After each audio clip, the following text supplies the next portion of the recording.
All right. All right. Check, check. Any sound? Hmm.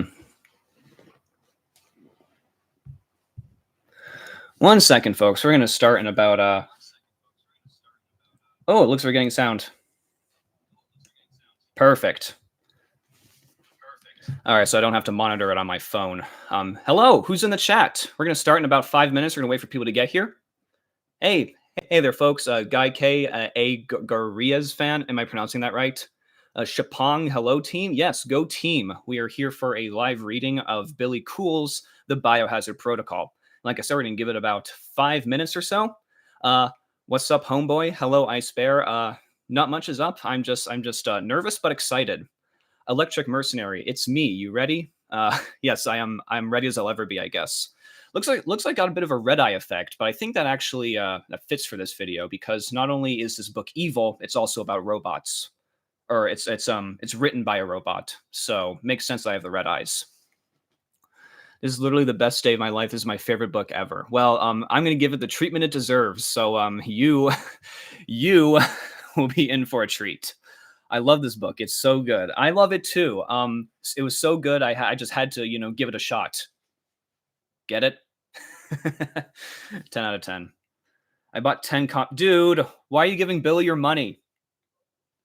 I don't know how long I could stay, but hopefully the stream will stay up once it's over. Yeah, it's going to be a lengthy stream. You can pop in and out. I don't think you're going to be missing much, by the way, if you you decide to leave for a second because the book is just so freaking repetitive. I crucified the 10. Wow. Now I should have done that with the book. Crucified it. I don't have any crosses with me, unfortunately. Got plenty of nails, but no crosses. Hello, Carlos Garcia. Hope you're enjoying yourself.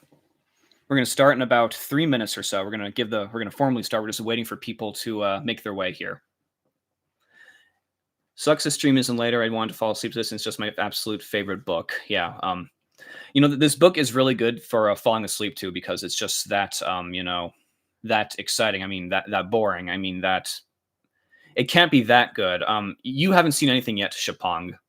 You can use the book for the wobbly table. I could. Actually, we just bought a new table off Facebook Marketplace. It's working out really well for us. Hello there. Hello, Connor. How are you doing? Hey, at least it's not the Return to Freddy's The Return to Freddy's novel. Don't tell me that's a real thing. Is it?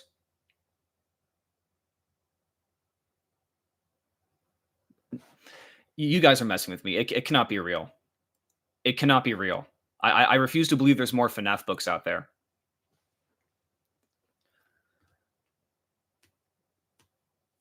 A text file on the Game Jolt. Okay. So someone post a link. Someone post a link. I want to see the Return to Freddy's novel. Is it like a fan fiction or something?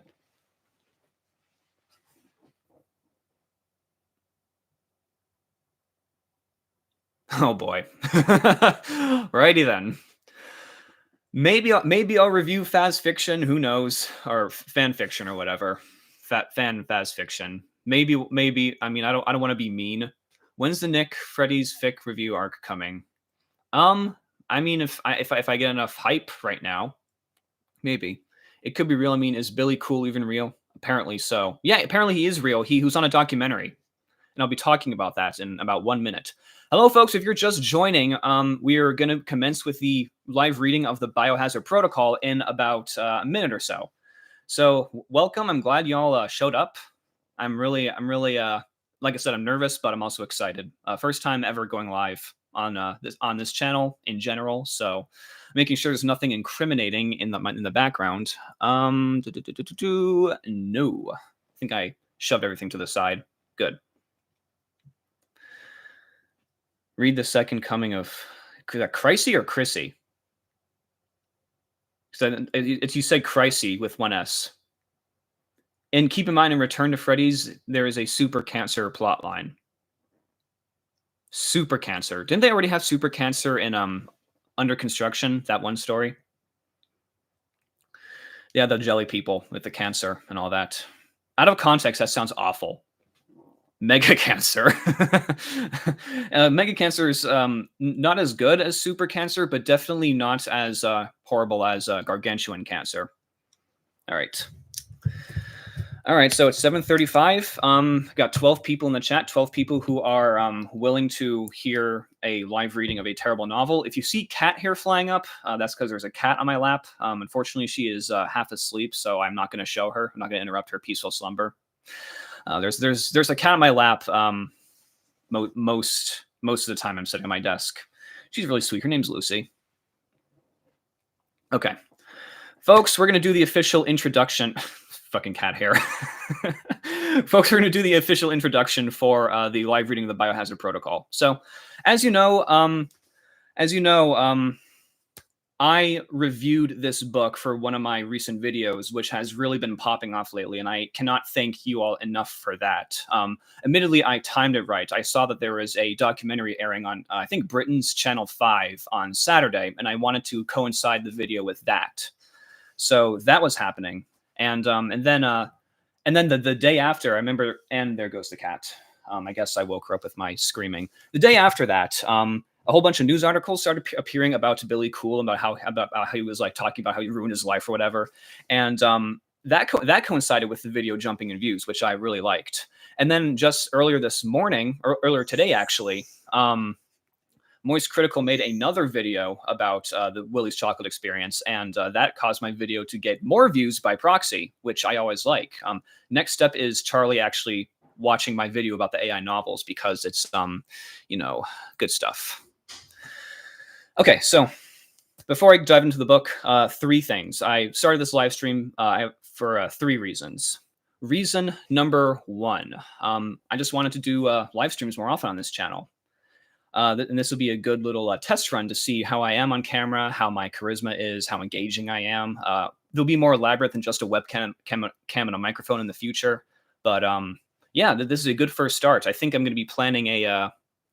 will I be cooking more recipes in the FNAF cookbook? Yes, I will. I definitely will. And I know I'll be planning a Fazbook tier list with my friend Sandwichly in the near future, now that I have live streaming figured out. So there's that. Reason number 2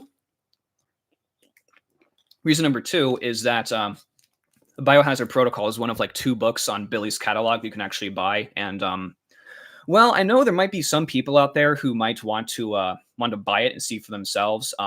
I'm just going to advise you not to, because not only is Billy a scam artist, but also ChatGPT written novels are essentially theft, because they are pilfering from pre-existing works by actual authors. So yeah, did I give $10 to Billy Coull? Yes. Does a scammer have $10? Yes. Did I incentivize the theft of future books with $10? Technically, yes. But the way I see it, I bought the book, so you don't have to. So that's reason number 2. Reason number 3, and this is what finally spurned me to plan this live stream. I watched the Channel 5 documentary about Willie's Chocolate Experience. I didn't really like it that much. I thought it was way overstretched. I thought that they it was cool that they got the actors and some of the people behind the scenes, some of the audience members to participate in it. That was cool. They got Billy as well for an interview, which was arguably the best part. Unfortunately, not only was the content kind of stretched, it was really stretched for length, but Billy, they didn't really press Billy too hard on the bullshit he was saying, which I thought was very disappointing, because that man is just a bullshit sandwich, like in a pile. And one of the things he said, and I'm paraphrasing here, that raised the most red flags for me as an author and as the creator of the video, was I didn't use AI to write any of my novels. I only used AI for spell checking, grammar, and continuity because I have dyslexia. Dyslexia. Now, I am not one to like cast doubt on someone's like medical conditions. I will never look at Billy and say, "Oh, there's no way he has dyslexia." Ooh, something like that. I mean, he very well might. But do I have permission to record the stream in case it's lost for whatever reason? Yes, you do have permissions. 3 Gordons, do whatever you want. So I'm not going to try and like cast doubt that he has dyslexia. Maybe he might as well. Although, if he is lying about having dyslexia and using that as an excuse, that is just a whole like new breed of evil. But that's beside the point. Um, but let's just say, best case scenario, he does have dyslexia, and that was impeding his ability to properly write. Billy, have you never heard of proofreaders or beta readers? Beta readers, for those of you who don't know, are people who will read your book, your work in progress, for free, for no reason other than the fact that they like reading books and helping other writers. If Billy knew a single thing about writing, he would know that. He would know that he could have sent off one of his novels to a beta reader and have them check it out. But no, he didn't. He clearly AI generated this freaking book. And it was, he lied through his teeth, he lied on TV, and we're about to see the proof. So I've been talking enough, I've been giving enough context. Without further ado, I have my copy. It's the same copy, as you can see, that I shot an arrow through. I don't know if you can see it too well, but there's a hole right there. Let's see if I can make it a bit bigger. Yeah, that's where I shot the arrow through, right through the heart. I mean, come on, guys. If that was an actual archery paper target, that would be the bullseye. That would be the freaking bullseye. So yeah, we're going to read through this. I'm going to try not to make many side comments. I want this to be kind of a quick read. But look how thin that is. I mean, like I said, snail's trails are higher than this. And I just want you to hear it. And you're going to start hearing a lot of like very diagnostic things of an AI. A lot of repetition, a lot of weird non sequiturs, a lot of like trademarks of a robot, basically. And then when we're all said and done, I want you, what am I drinking? I'm drinking a Lipton Diet Mixed Berry Green Tea. Very good. It's my favorite of the Lipton Diet Green Teas.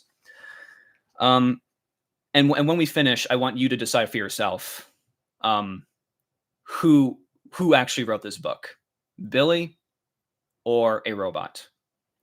So without further ado, here we go. We're going to start the Biohazard Protocol by Billy Coull.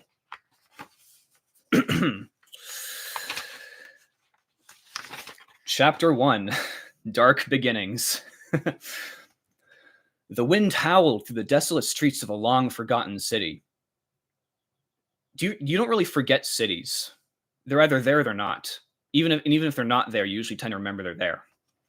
In a dimly lit laboratory, Dr. Emily Reed, a brilliant but haunted scientist, toiled tirelessly over her latest experiment. She was on the verge of a groundbreaking discovery, one that could change the fate of humanity forever. The rhythmic hum of the machines echoed her anticipation, masking the fear that gnawed at the back of her mind. Outside, the world remained oblivious to her creation, yet Emily knew that she couldn't keep her work hidden for long. The consequences of her actions weighed heavily on her conscience.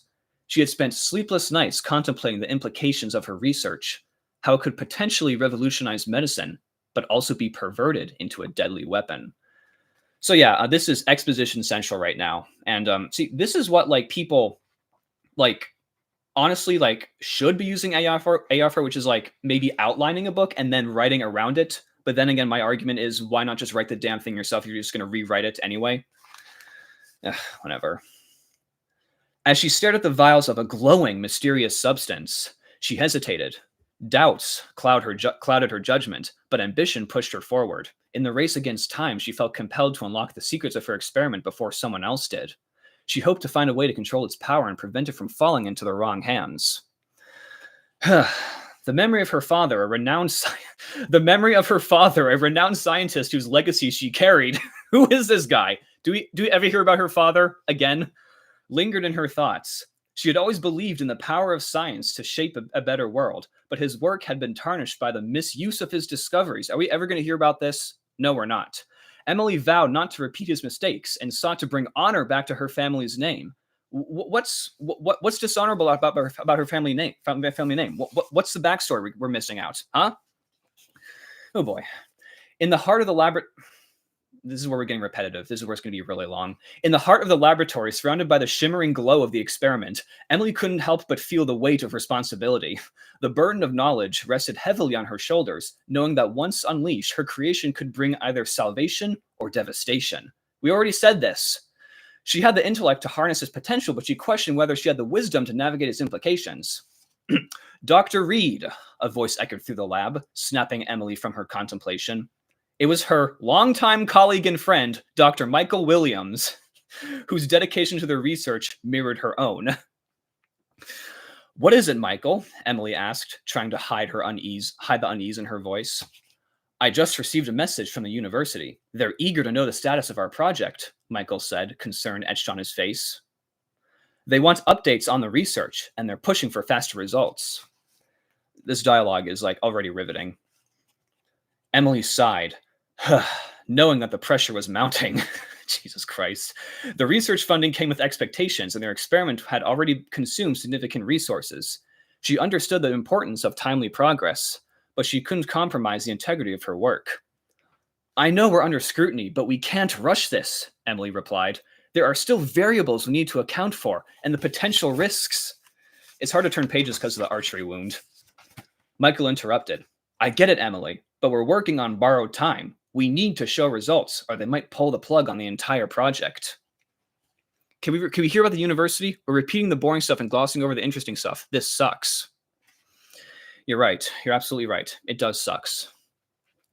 Emily's jaw tightened as she weighed the consequences. How many things is she going to weigh in this fucking book? She couldn't let fear dictate her actions, but she also couldn't allow her work to fall into the wrong hands. It's like the third time we said this exact same thought.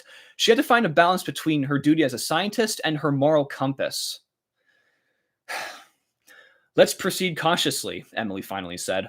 We'll continue our research, but we won't release any information until we're sure we can control its impact. Michael nodded, appreciating Emily's resolve. That's the most obvious thing you could have said. Why didn't you think of that before?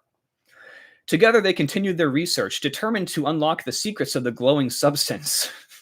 Wait, you're working on this thing, but you don't know its secrets yet? What are you doing, guys? The days turned into nights, and the laboratory became their haven, a sanctuary where the bounds of reality were pushed to their limits. The bounds of reality were pushed to their limits. The bounds of reality. What exactly are you working on? As the experiment progressed, Emily couldn't shake the feeling that someone else was watching. Paranoia crept into her thoughts. But she brushed it off as the consequence of working on such a sensitive project. The weight of the world's potential rested on her shoulders, and she felt isolated, even from those she trusted. Dun dun dun. One evening, as the sun dipped below... Okay, drinking game, guys. Every time the sun sets in this novel, take a shot. Seriously. One evening, as the sun dipped below the horizon, casting long shadows over the laboratory, Emily received an encrypted email. Intrigued, she opened the message and found a cryptic set of coordinates and a single line of text. The answer lies beyond the known. She glanced around, her heart pounding with a mix of curiosity and trepidation. The message seemed eerily linked to her research, but the sender's identity remained shrouded in mystery. What did they know that she didn't? Emily couldn't resist the lure of the enigmatic message. No, there's the enigma word again. Against her better judgment, she shared the coordinates with Michael, and they decided to investigate the source further. In their search for the truth, they embarked on a journey that would change the course of their lives forever. Wow.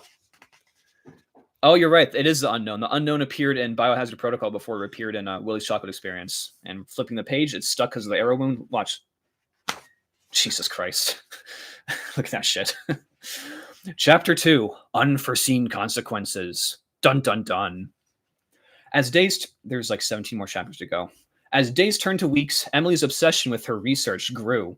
The constant pursuit of success clouded her judgment, blinding her to the potential dangers lurking within her work. Little did she know that her actions would set off a chain reaction with dire... How many times are you going to say the word consequences, guys? Take a shot every time they say consequences. You're going to die by chapter 5. One fateful... This is where it gets good, guys. One fateful evening, during an experiment that pushed the boundaries of scientific understanding, a containment breach occurred. You might say a security breach occurred. The mysterious substance spilled onto the laboratory floor, its luminescent glow casting an eerie light over the room. It just spilled, guys. It just spilled. Panic set in as alarms blared and emergency protocols failed to contain the spreading biohazard. Emily's heart pounded in her chest as she scrambled to contain the disaster she had unleashed. Wait, did she unleash this? Her vision blurred with tears, knowing that her ambition had led to this catastrophe. She vowed to do everything in her power to rectify her mistake, to prevent further harm to the city and its inhabitants. Michael rushed to her side, helping her. Where are they right now? Are they in the lab? Are they watching us from like a control panel or something? Michael rushed to her side, helping her stabilize the situation. We need to evacuate the lab, he shouted over the din. Michael is the king of the blatantly obvious, I'm telling you that. No, not yet, Emily protested. We can still control this. I won't let my creation become a weapon of destruction. Wow, I can't believe she said it. She said it, guys. That's how you know she's not going to say it. Excuse me 1 second. All right. Back to it. The two scientists work frantically, donning hazmat suits to protect themselves from the substance effects. They meticulously cleaned the lab and scoured the spilled vials. In the ensuing hours, they managed to restore some semblance of order, but Emily knew that containment was only a temporary solution. That was the shortest containment breach I've ever read in the history of fiction. As the lab settled into an uneasy calm, the consequences of the breach became apparent. Reports of an unusual illness started trickling in from the city. Immediately. This thing got out into the air, and all of a sudden people just started getting sick immediately. The symptoms were alarming: high fever, severe fatigue, and uncontrollable convulsions. The victims appeared to be connected to the spill, a direct result of Emily's experiments gone awry. I never anticipated this, Emily whispered, her hands trembling with guilt. I thought we could control it, but I was wrong. This is like a Tommy Wiseau script. I thought we could control it, but I was wrong. Michael put a reassuring hand on her shoulder. We will find a way to make things right, Emily. We can't undo what happened, but we can still prevent further harm. Determined to take responsibility for her actions, Emily contacted the city's health authorities and informed them about the situation. They established a quarantine zone around the laboratory and set up medical facilities to treat the infected. Panic gripped the city as news of the outbreak spread, and Emily became a pariah in the eyes of the public. There's like a whole book in that passage alone. Despite the fear and scrutiny, Emily refused to back down. She dedicated herself to finding a cure for the infected, working around the clock in a desperate attempt to reverse the damage she had caused. The weight of her actions weighed heavily on her shoulders.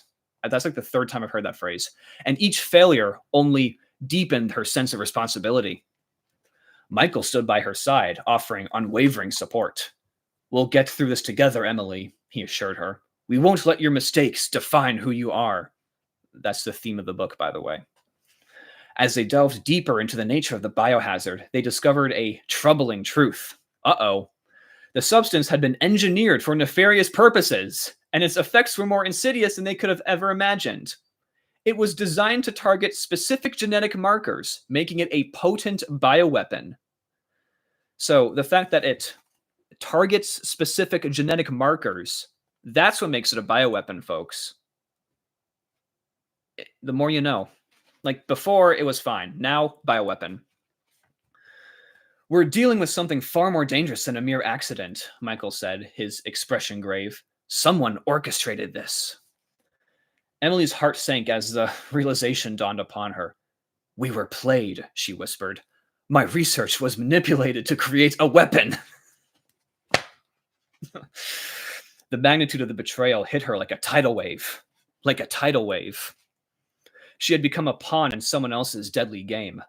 Determined to uncover the truth, she and Michael embarked on a quest to trace the origins of the biohazard and the people behind the conspiracy. Wait for it. It's going to get good again. Their investigation led them to a trail of shadowy figures and clandestine organizations, each more elusive than the last. Each step brought them closer to the heart of a sinister plot that threatened not only their lives, but the very fabric of humanity. Like I said, there's like a whole book in that paragraph alone. As the infected count rose and the city teetered on the brink of collapse, Emily and Michael realized they were running out of time. To save the city, they had to expose the truth and stop the puppeteers pulling the strings from the shadows. In a daring move, Emily decided to share her research findings with a few trusted colleagues. She knew that going public could risk further misuse of the biohazard, but she also understood that the truth needed to be known. Aided by their allies, they unveiled the conspiracy to the world. The revelation shook the foundations of society, sowing seeds of distrust and paranoia. The fate of the city hung in the balance, and Emily knew that she had to face the consequences of her actions. Good Lord. Chapter 3. Epidemic outbreak. Even though the epidemic's already outbroken. The revelation of the conspiracy sent shockwaves through the city and beyond. There are so many cliched word choices in here, it's not even funny. Panic spread like wildfire as the public grappled with the truth of the biohazard's origins. Emily's face was plastered on every news outlet, her once admired work now the subject of scorn and fear. As the infected count continued to rise, the city declared a state of emergency. The quarantine zone expanded, encompassing more neighborhoods as the epidemic threatened to spiral out of control. Emily and Michael worked tirelessly to find a cure, knowing that time was running out. It's going to get good again. Wait for it. In their search for answers, they encountered Dr. Alexander Volkov, the token foreign, Russian scientist of these things. A reclusive scientist known for his expertise in biohazard containment. His reputation was shrouded in mystery, and rumors circulated that he had worked on classified government projects. Man, this guy definitely has a bio. My goodness. I mean, that was a lot of information. A lot of information about this guy. I know so much about him right now. Isn't that great? We keep flipping between story and plot synopsis. Yeah. No, you're absolutely right. It's like the AI is like writing both a summary and a story at the same time, and it can't pick one. It just has to compromise. I know who you are, Alexander said when they met, his sharp eyes appraising Emily and Michael. Your research has exposed a dangerous truth, and now the city is paying their price. Emily's heart pounded, unsure if she could trust this. God damn it! Enigmatic figure. Oh my god, I did not realize how many times the word enigma was in this book. Jesus. What do you want from us? She asked cautiously. I want to help, Alexander replied. I have access to resources and knowledge that could be invaluable in containing the outbreak. But you must understand that in dealing with their biohazard, we tread on dangerous ground. Even the token Russian scientist's dialogue is cliche. It makes the accent sound much less cooler. Reluctant, Emily agreed to form an alliance with Alexander. They knew that stopping the epidemic required every resource available, even if it meant allying with someone whose intentions remained unclear. This is like listening to someone who remembers random details way too much and doesn't remember others at all. Honestly. Ripped my favorite music artist, Enigma. Their name is no longer a word. Yep, like I said, this is going to ruin the word Enigma for you. As they worked together, Emily discovered that Alexander had a tragic past intertwined with biohazards. He had lost loved ones to a similar outbreak years ago. Want to tell us about it, Alex? Huh? Do ya? No? Okay, moving on. Fueling his determination to prevent history from repeating itself. Despite their initial mistrust, Emily found solace in their shared plan. The Alliance faced challenges on multiple fronts. Not only do they need to find a cure for the infected, but they also had to contend with the shadowy organization behind the biohazard's creation. The conspiracy reached deep into the corridors of power with key figures in positions of influence. Shadowy organization, folks. There's just a shadowy organization now in this fucking novel. Emily, Michael, and Alexander delved into the web of deception, connecting the dots between the biohazard, the organization, and their nefarious plans. Each revelation sent shockwaves through their ranks, and they realized that stopping the epidemic wasn't enough. They had to dismantle the organization at its core. Wow. At least the FNAF books are fun bad sometimes. Yeah, I'll give it that. This is just bad. As the city struggled to survive, they confronted the organization's operatives. Each encounter was fraught with danger. We're never going to hear about them. As they faced adversaries willing to sacrifice anything to protect their secret, Emily and their allies put their lives on the line, driven by the knowledge that failure meant global catastrophe. Does it now? There's no page counts in this book, by the way. There's nothing there. No page count. In the midst of the chaos, Michael fell ill, succumbing to the same infection they were fighting to contain. Emily's heart shattered as she watched her dear friend suffer, a stark reminder of the cost of their mission. Michael's dying. Good Lord.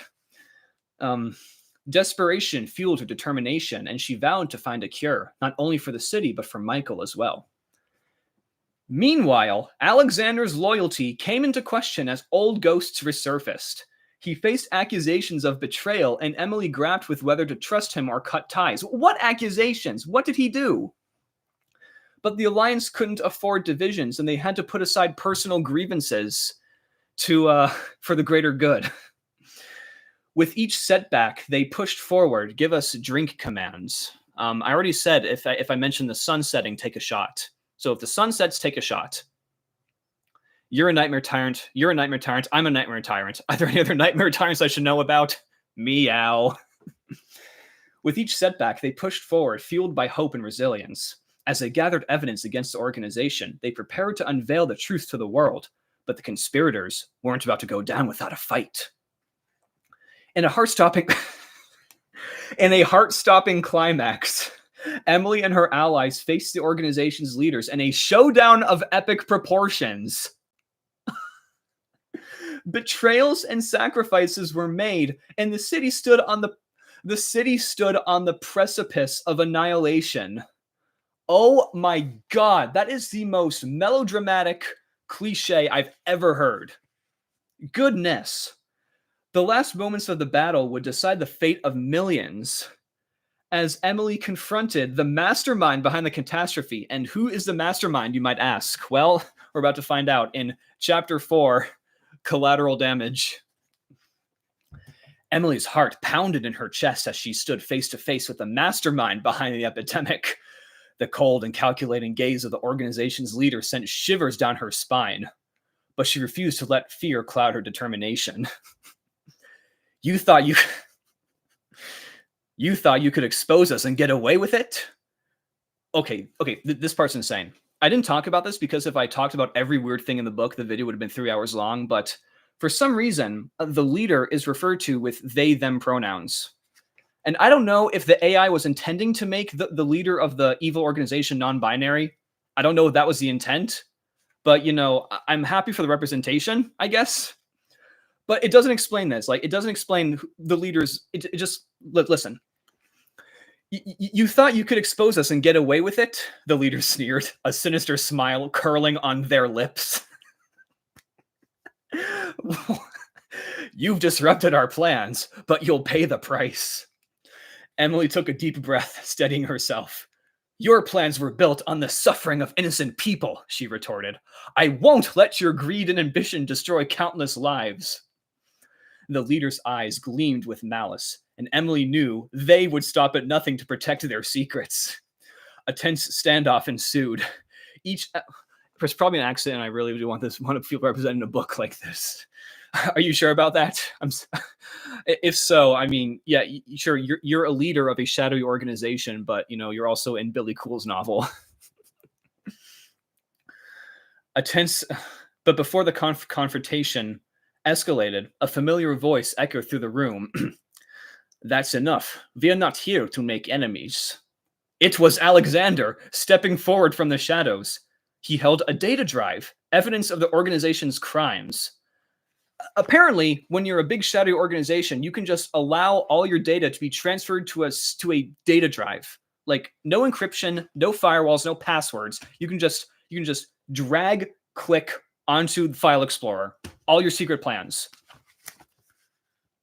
"We're here to expose the truth," he said, his voice calm but firm.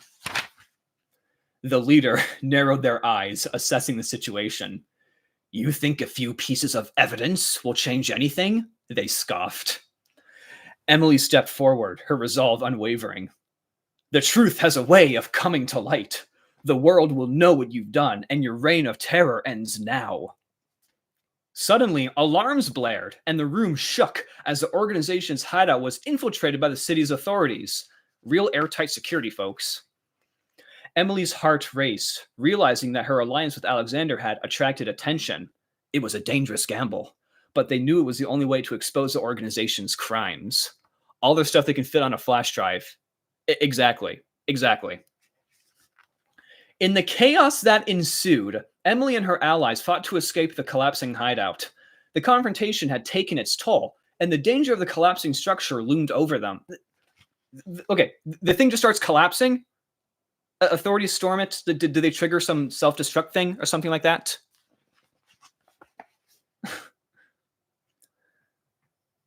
What confrontation made the building unstable?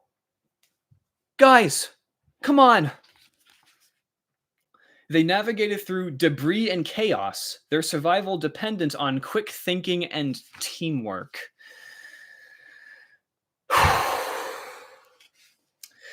Back at the city's emergency command center, there's an emergency command center now. Remember that? I don't. Emily and Alexander handed over the evidence they had collected to the authorities. The data drive contained a trove of information linking the organization to the biohazard outbreak and its nefarious intentions. As the truth came to light, the city was stunned by the scale of the conspiracy. Public outrage grew, demanding justice for the victims and retribution for those responsible. So the city united against the organization, and their support emboldened Emily and her allies. Wow, that resolved itself. It just jumps from one half-thought scenario to another. Nick, you should frame this on your wall with big letters saying how not to write a fucking book. You know what? That's a good idea. Seriously. I'm not being sarcastic. It's a good idea. That's fun. But the leader of the organization was cunning and elusive. As the net closed in, they vanished without a trace, leaving a trail of destruction in their wake. It became evident that dismantling the organization would be a long and arduous battle, one that extended far beyond the confines of the city. Emily's life became a whirlwind of interviews, investigations, and trying to contain the biohazard outbreak. The weight of responsibility, once again, pressed down on her shoulders, but she refused to back down. She was determined to find a way to reverse the damages she had caused and stop the organization's reach. The infected count had reached alarming levels, and the city's medical facilities were overwhelmed. Emily and her allies worked tirelessly to develop a cure, but time was running out. Each day brought new casualties, and the suffering of the innocent weighed heavily on Emily's conscience. Amid the chaos, she received the message from an unexpected source. Okay, so if you're keeping track, this is a new unexpected source, different from the mysterious one that sent her the coordinates at the beginning of the book. It was a scientist from a remote research facility offering a glimmer of hope. They claimed to have made a breakthrough in understanding the biohazard's unique genetic structure, a discovery that could pave the way for a cure. Unreal. Emily knew she had to take a leap of faith, leaving the city in the hands of trusted allies. Who? She and Alexander embarked on a journey to the remote facility. They faced treacherous terrain and covert operatives hunting them down. But their determination to save lives pushed them forward. We're never going to hear about the treacherous terrain or the covert operatives. As they reached the research facility, they were greeted by a brilliant but eccentric scientist, Dr. Isabella Chang. She had dedicated her life to unraveling the mysteries of the biohazard and had discovered a way to disrupt the genetic markers, potentially leading to a cure. This Dr. Isabella Chang character sounds amazing. I wish I knew more about her. Spoiler alert. No. Please tell me this is the Rainforest Girl. She shows up later. Later. I promise she'll show up. Rainforest Girl will show up. Chapter 5. Race Against Time. Oh dear God. Okay. In the isolated research facility, Dr. Isabella Chang eagerly shared her findings with Emily and Alexander. Her lab buzzed with scientific equipment, and the walls were adorned with charts and equations that represented years of dedication and hard work. Dr. Reed, Dr. Volkov, I'm delighted you came, Isabella said, her eyes gleaming with excitement. My team and I have made significant progress in understanding the biohazard genetic structure. With this knowledge, we might have a chance to develop a cure. Ooh.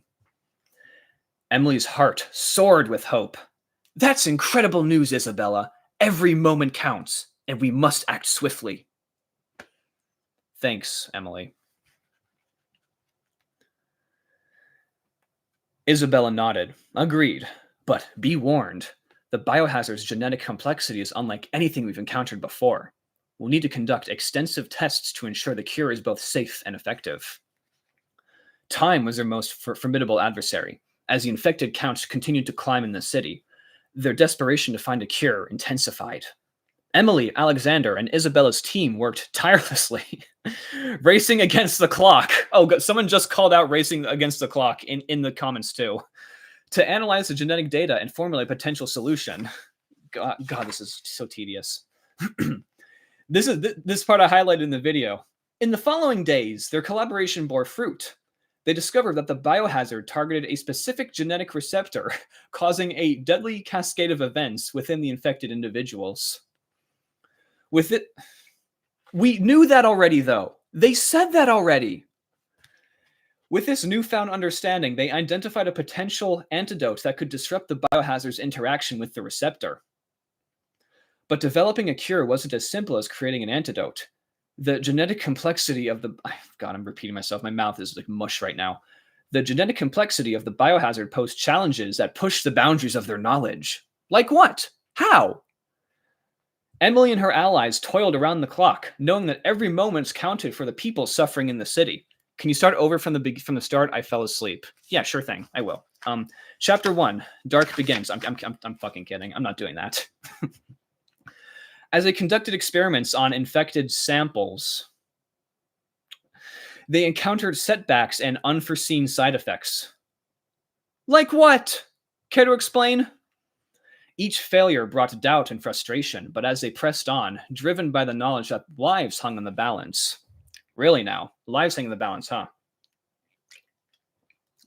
Amid the intense research, Emily received news that the organization's activities were not confined to the city. Reports from around the world revealed that similar biohazard outbreaks had occurred in other locations. Holy crap! Intrigue!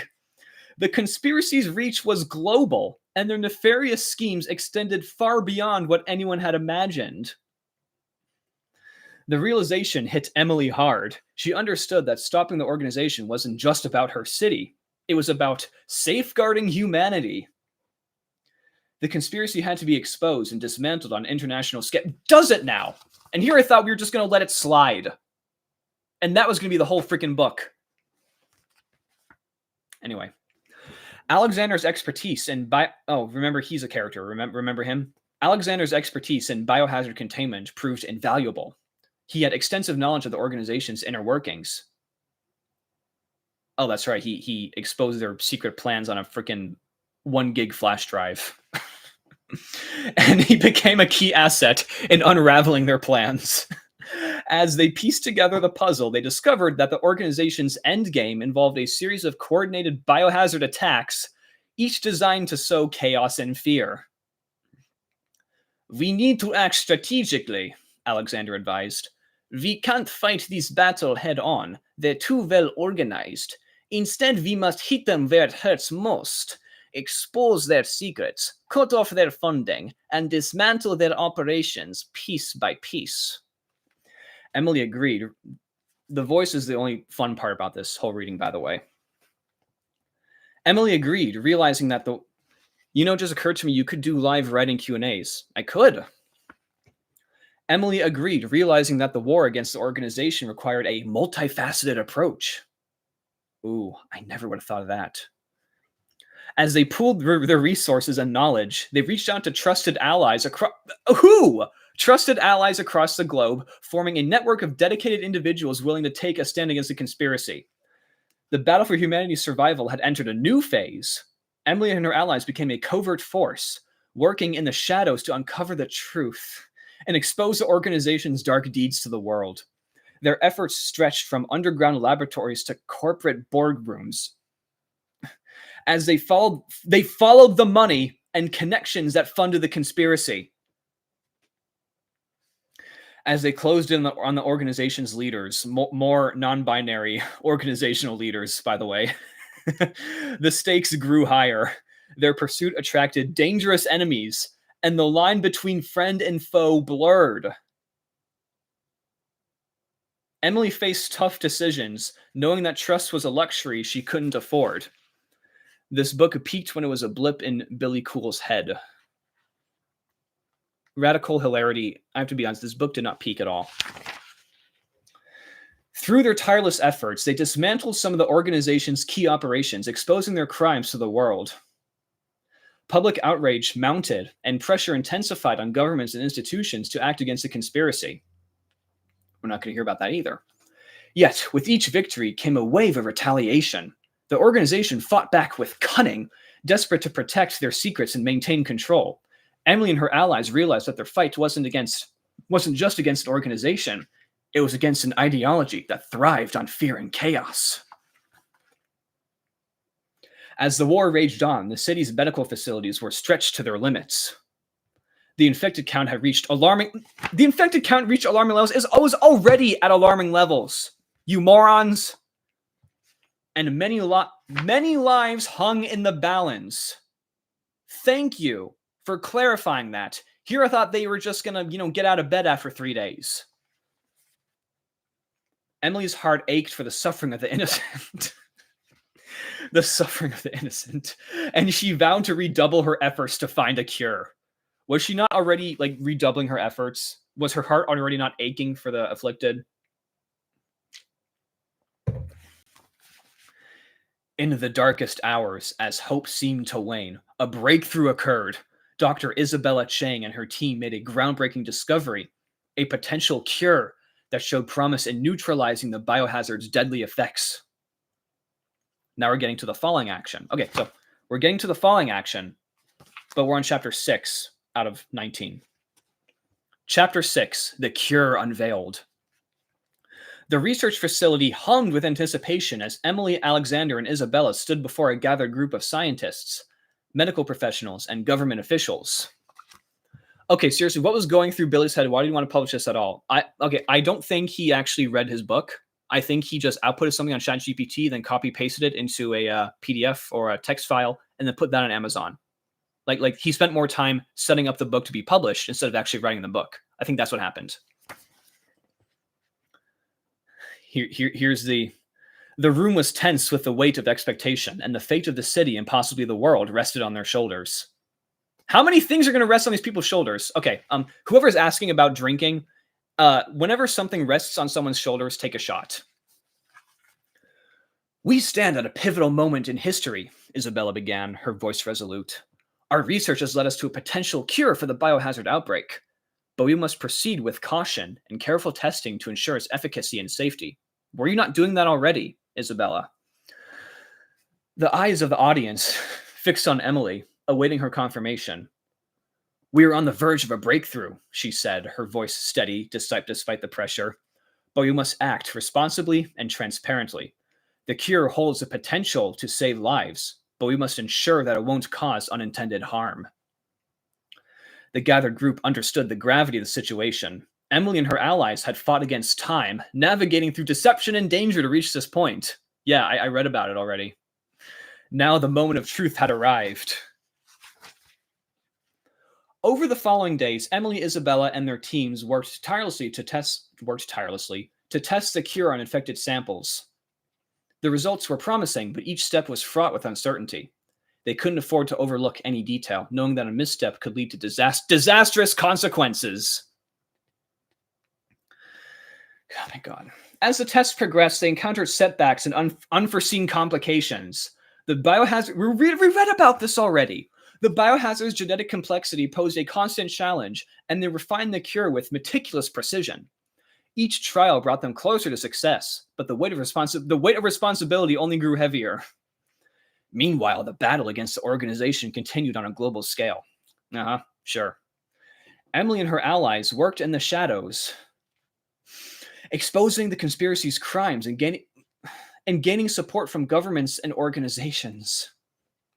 Public awareness grew and the demand for justice intensified. But the organization was... We're just reading the same fucking thing again. But the organization was far from defeated. They fought back with ruthless determination, targeting those who dared to challenge them. Emily's life was in constant danger, and she became a symbol of hope for some and a target for others. Ooh. In a moment of vulnerability, a trusted ally turned against them, revealing secrets that could jeopardize their progress. Who? Was it Alexander? I hope it wasn't. And guess what? The story doesn't confirm who it was either. The betrayal hit Emily hard, right in the heart, shaking her trust in those around her. She realized that the battle they fought wasn't just against the organization. It was against the darkness that lurked within humanity itself. Now we're getting existential, folks. Billy Coull's a philosopher now. With the cure's completion within reach, Emily made a difficult decision. She sought out the aid of a powerful and influential figure, Senator Robert Lawson. And so someone was confused. He's a lawmaker and his name's Lawson. I don't know if the AI intended that or not. That's the thing. A politician known for his commitment to justice and human rights. Oh, so he's not real. Boom! Nailed it! She believed that his support could tip the scales in their favor. As Emily presented the evidence of the organization's crimes to Senator Lawson, she watched his face contort. Hold up! Is this the first time Senator Lawson's hearing about this? This guy's a notable politician, and this is the first time he's hearing about this organization's crimes? Really? She watched his face contort with shock and anger. He had long suspected corruption within the government. Did he now? Oh my God. I can't. He long suspected corruption. This United States politician long suspected corruption. Wow. World's most self-aware politician. Wow.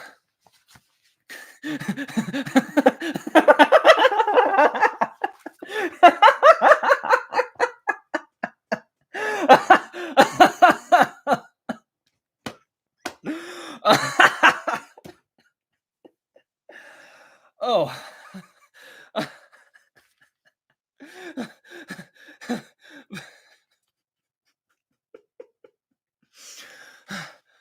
I'll do everything in my power to bring them down, Senator Lawson declared, his resolve unwavering. You have my full support. Emily's alliance with the senator proved to be a turning point. The organization faced increasing pressure from all sides, and their carefully constructed facade began to crumble. With their funding cut off and key operatives exposed, they retreated to the shadows. In the research facility, Emily and her allies finalized the cure, conducting one last round of tests to ensure its safety and efficacy. The city's medical facilities prepared to administer the cure to the infected, a glimmer of hope in the face of despair. Finally, the moment of truth arrived. The cure was distributed to the city's infected population, and medical teams worked tirelessly to treat those in need. As the cure took effect, hope spread through the city like a beacon in the dark. This just in, Nick Carlson Press is on his Joker arc. That's right. This book was my Killing Joke moment. You know, my backstory is just multiple choice. Billy Coull's novel is one of them. The infected began to recover, and the tide of the epidemic turned. The city, once gripped by fear, now stood united in defiance against the organization's reign of terror. Emily's actions had not only saved lives, but had inspired a movement for change and justice. Wow. The organization's leaders attempted one last desperate act, a large-scale biohazard attack to divert attention from their So they orchestrate another biohazard attack to distract from the fact that they're already orchestrating biohazard attacks. Galaxy-brained organization, or galaxy-brained they-thems in the shadowy conspiracy. But this time, the city was prepared. The attack was thwarted, and the organization's leaders were captured. Their reign of terror finally brought to an end. Hemingway is in no danger. Yeah, you got that right. Hemingway's dead, but his dead corpse could write a better novel than this. In the aftermath of the battle, the city began to rebuild. The scars of the epidemic ran deep, but the spirit of resilience prevailed. Emily, Alexander, and Isabel. So it wasn't Alexander. Alexander wasn't the ally who turned against them. So who was it? Emily, Alexander, and Isabella continued their work to ensure the cure's accessibility to all those who needed it, regardless of their background or status. So not like the COVID vaccine. Boom! But damn! Wow! As the truth of the conspiracy became known, global outrage erupted. The organization's networks unraveled, and its remnants were rooted out across the world. Emily's fight had transcended borders, and her determination to protect humanity had left an indelible mark on history. Had it now. It left a shadowy mark, huh? But Emily knew that the battle was far from over. The pursuit of knowledge and power would always tempt those who sought to misuse it. No plot, no problem. You said it, buddy. The biohazard incident was a stark reminder of the dangers that lurked in the shadows, and Emily remained vigilant, knowing that she must remain steadfast in her mission. The city hailed Emily as a hero, but she saw herself as an imperfect scientist who had learned the hard way about the responsibilities of wielding knowledge. Just now, she's learning it. She hoped that her story would serve as a cautionary tale and inspire others to tread carefully on the path of discovery. As the city healed and humanity picked up the pieces, Emily knew that she couldn't rest. Her journey had just begun, and she was determined to use her knowledge and experiences to make a difference in a world fraught with challenges. Okay. We're hitting a good moment in the novel. This is the first time the novel becomes self-aware. Ready? In the end, the Biohazard Protocol wasn't just a story of a scientific breakthrough. It was a testament to the resilience of the human spirit, the consequences of ambition, and the power of unity in the face of adversity. Okay, so here's what happened. So I guess what the story was trying to say is that Emily created some kind of like global plan for combating bioterrorism, and she named it the Biohazard Protocol, which is also the title of the book. However, the AI was not aware of this, and it confused itself and thought that Emily Reed wrote the book, The Biohazard Protocol. I'm not kidding. That's what the AI thinks, and you'll see in the coming chapters. Speaking of which, chapter 7, A New Beginning. A new beginning. It's a new hope, you might say. It's the return of the Jedi, you might say. The city had weathered the storm, but the scars of the biohazard outbreak remained. As the dust settled, Emily and her allies faced the daunting task of rebuilding and healing the community. The fight against the organization had left its mark on everyone involved, and they knew that the path to recovery would be a challenging one. In the aftermath of the crisis, the world turned its attention to Emily, hailing her as a heroine and symbol of hope. It was doing that already! Yet she remained humble. Wow. Now that's something you don't see every day. Recognizing that her journey was one of growth and learning, she urged the world not to forget the lessons learned, the consequences of unchecked ambition, and the importance of responsible scientific research. Do we ever find out what this experiment she was working on even was? Like, I assume it was some like, maybe she was working in Wuhan. Maybe she was making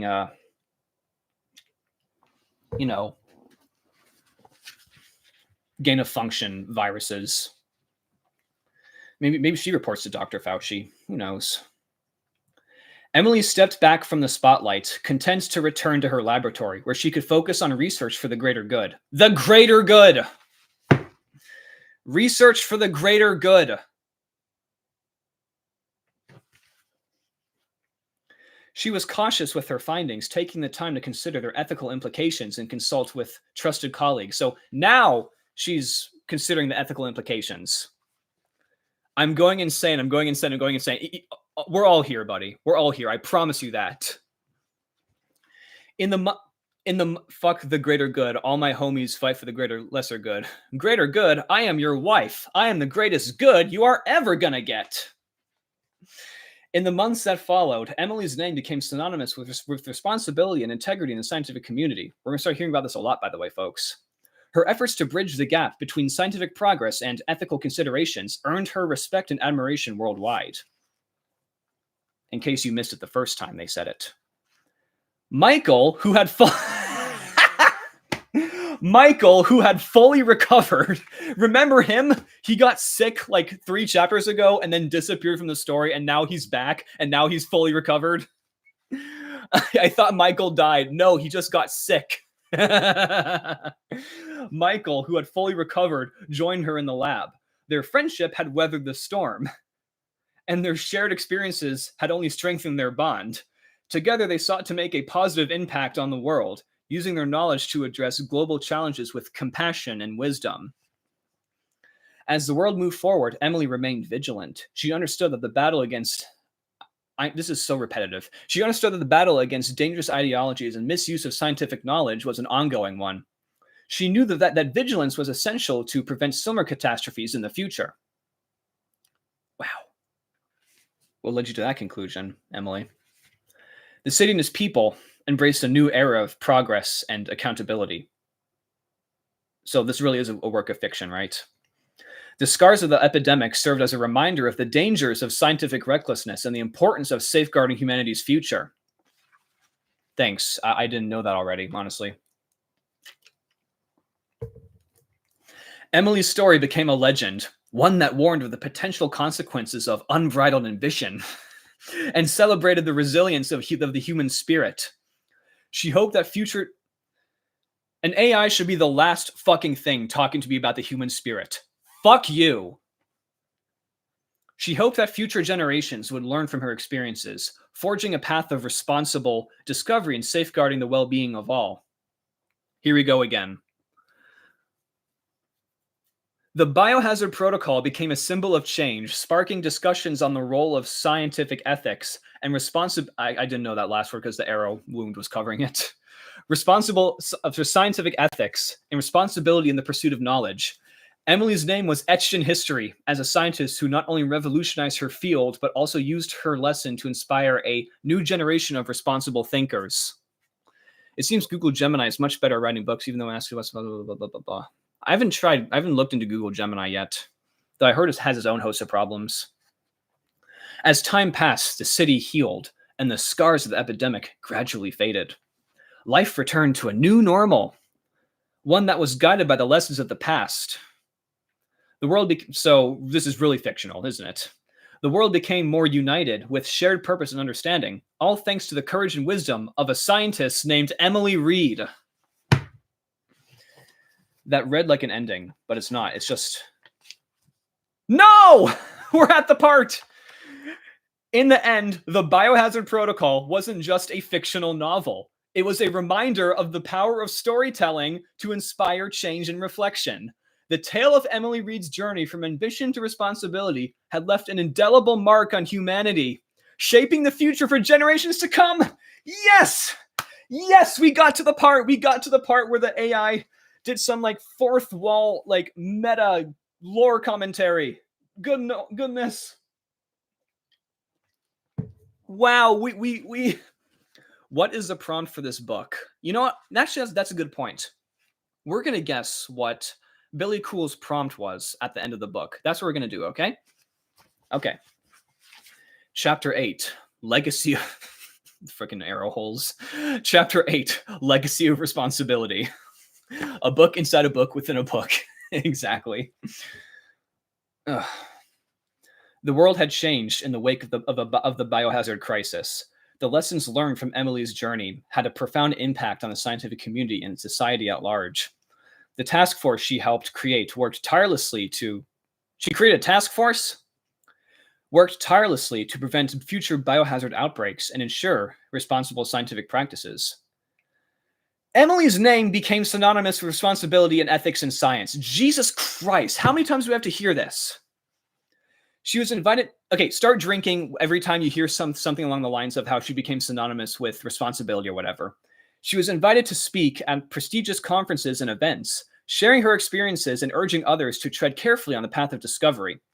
Her message resonated with scientists and policymakers alike, fostering a culture of accountability and transparency in research. Meanwhile, the cure for the biohazard outbreak became a symbol of hope and unity. It was shared with countries across the globe, saving lives and healing communities. Emily and her allies ensured that the cure was accessible to all, regardless of socioeconomic status, cementing their commitment to a future where knowledge served humanity's best interests. Again, that's the most fictional thing in this book so far.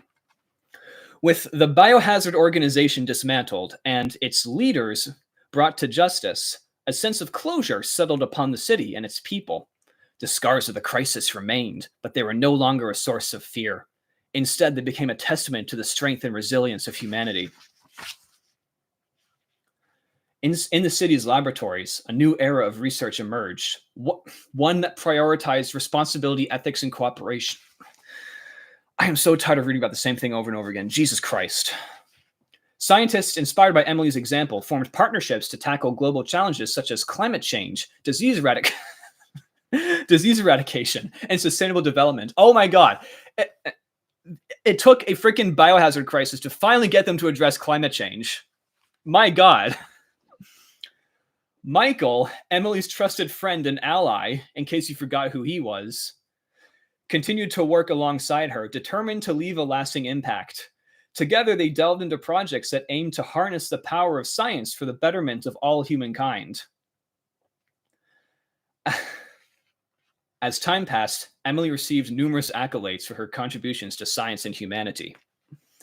But she remained humble, understanding that her journey was one of constant learning and growth. She believed that every scientist had a responsibility to question their work's impact on the world and to ensure that knowledge was a force for good. Here's one of my favorite parts in the book. One day, one of you is planning to start a biohazard crisis in order to address climate change. I'm not going to say who it is, but FBI, open up. One day, as Emily strolled through the city's park, she encountered a group of young students on a field trip. To where? The city's park?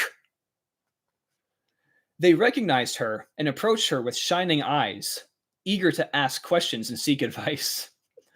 One of the students asked, "Dr. Reed, how can we become great scientists like you?"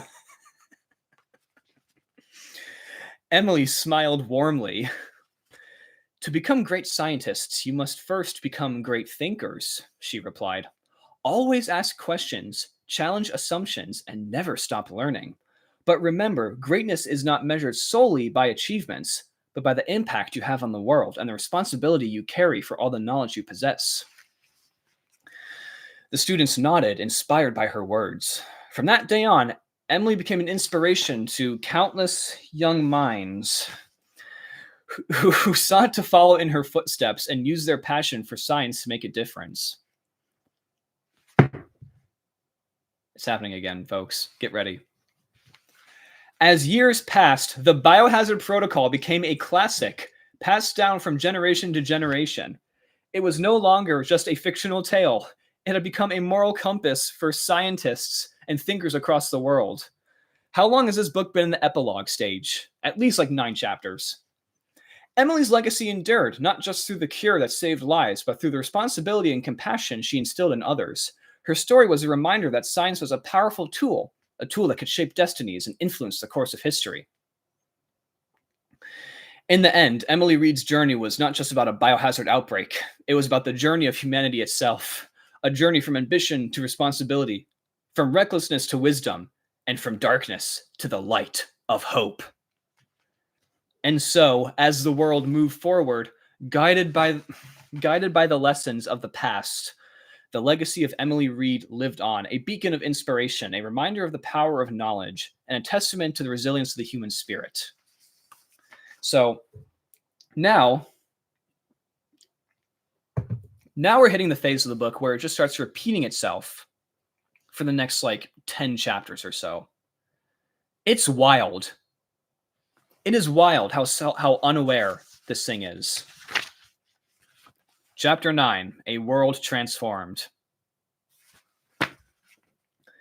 Years passed, and the world continued to be shaped by the lessons learned from the biohazard crisis.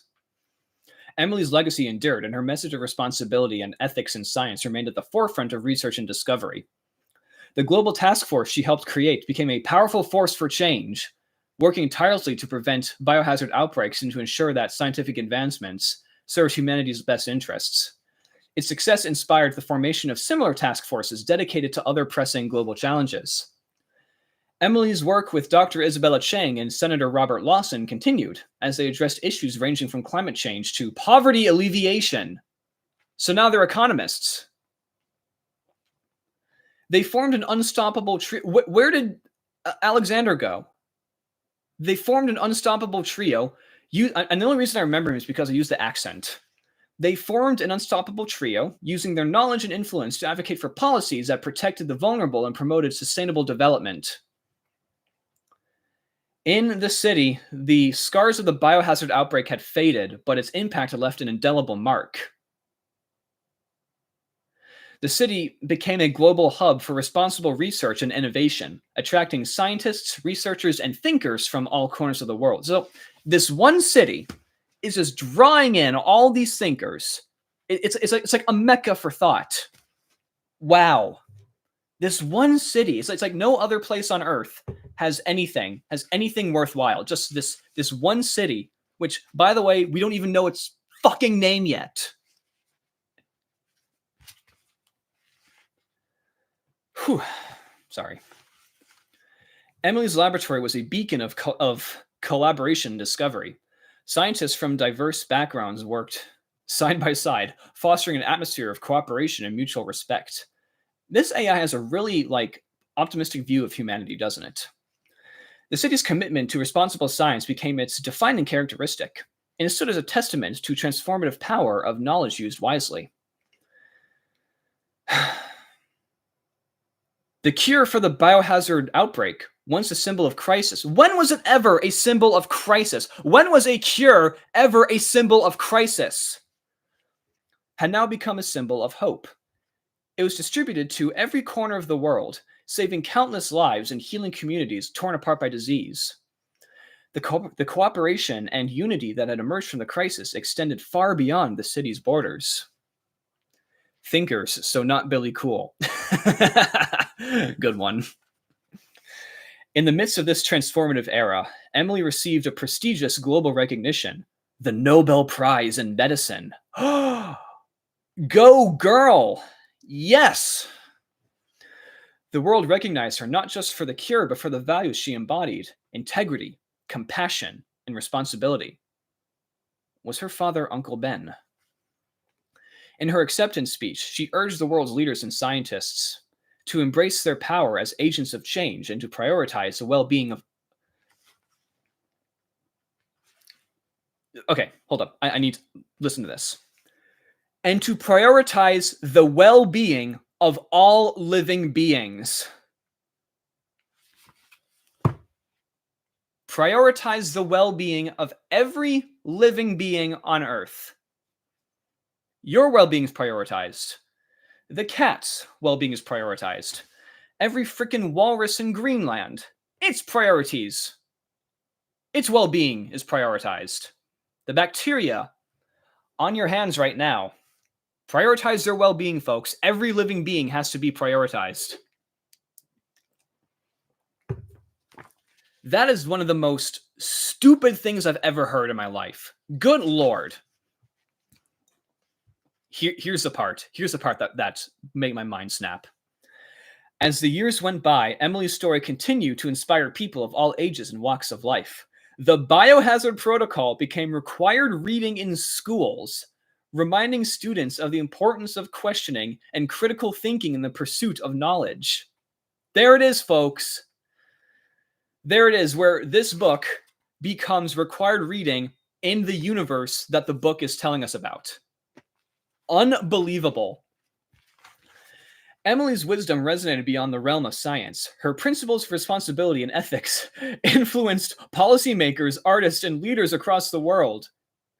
Her story had become a beacon of hope, a reminder that every individual can make a difference, no matter their background or expertise.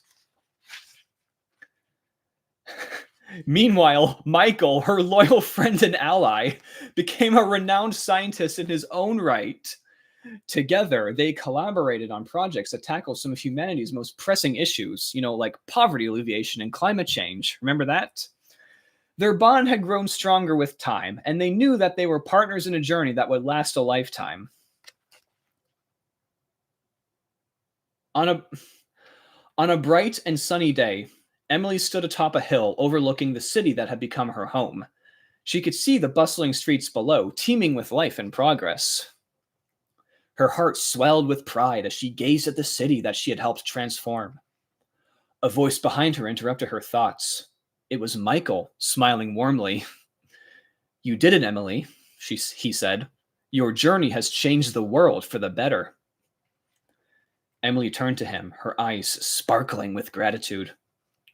"We did it," she replied.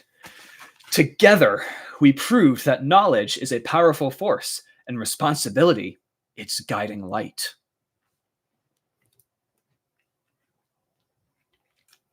Normal humans having a normal conversation. They stood together in silence, contemplating the world they had helped shape. Their journey had been one of challenges, triumphs, and growth. But most importantly, it had been a journey of humanity. A journey that reminded them of the resilience of the human spirit. God damn it. That reminded them of the resilience of human spirit and the potential for greatness that lay within each individual. As the sun dipped below the horizon, take a drink, casting a golden glow on the city below, Emily knew that their work was far from over. The world was vast and filled with opportunities for positive change, and they were committed to using their knowledge for the betterment of all. The Biohazard Protocol had become more than just a story. It had been a catalyst for transformation. Emily's journey had taught the world the importance of responsible science and the power of knowledge used for the common good. And so, as the world continued to evolve, guided by the lessons of the past, Emily and Michael walked into the future. Can I stop drinking now? We're only like halfway through. Emily and Michael walked into the future hand in hand, reading to face whatever challenges lay ahead, and to leave a legacy of responsibility and compassion that would endure for generations to come. Chapter 10. A Journey Continues. The years passed, and Emily's impact on the world. How much more impact could this woman have? Seriously, how much more impact could she have? Like, she's already like Jesus, but a woman, and her impact's continuing to grow. The city that had once been plagued by the biohazard outbreak had now become a shining example of responsible science and global cooperation. Emily's laboratory remained a center of innovation, where scientists from all disciplines gathered to tackle humanity's greatest challenges. The city had become a hub for sustainable technologies, renewable energy, and groundbreaking medical research. It became a hub for renewable energy, guys. This one city, a hub. What is it then? Is it solar? Wind? Water? Ego? Because that I'd believe. As Emily stood in her laboratory one day, surrounded by bustling scientists, she couldn't help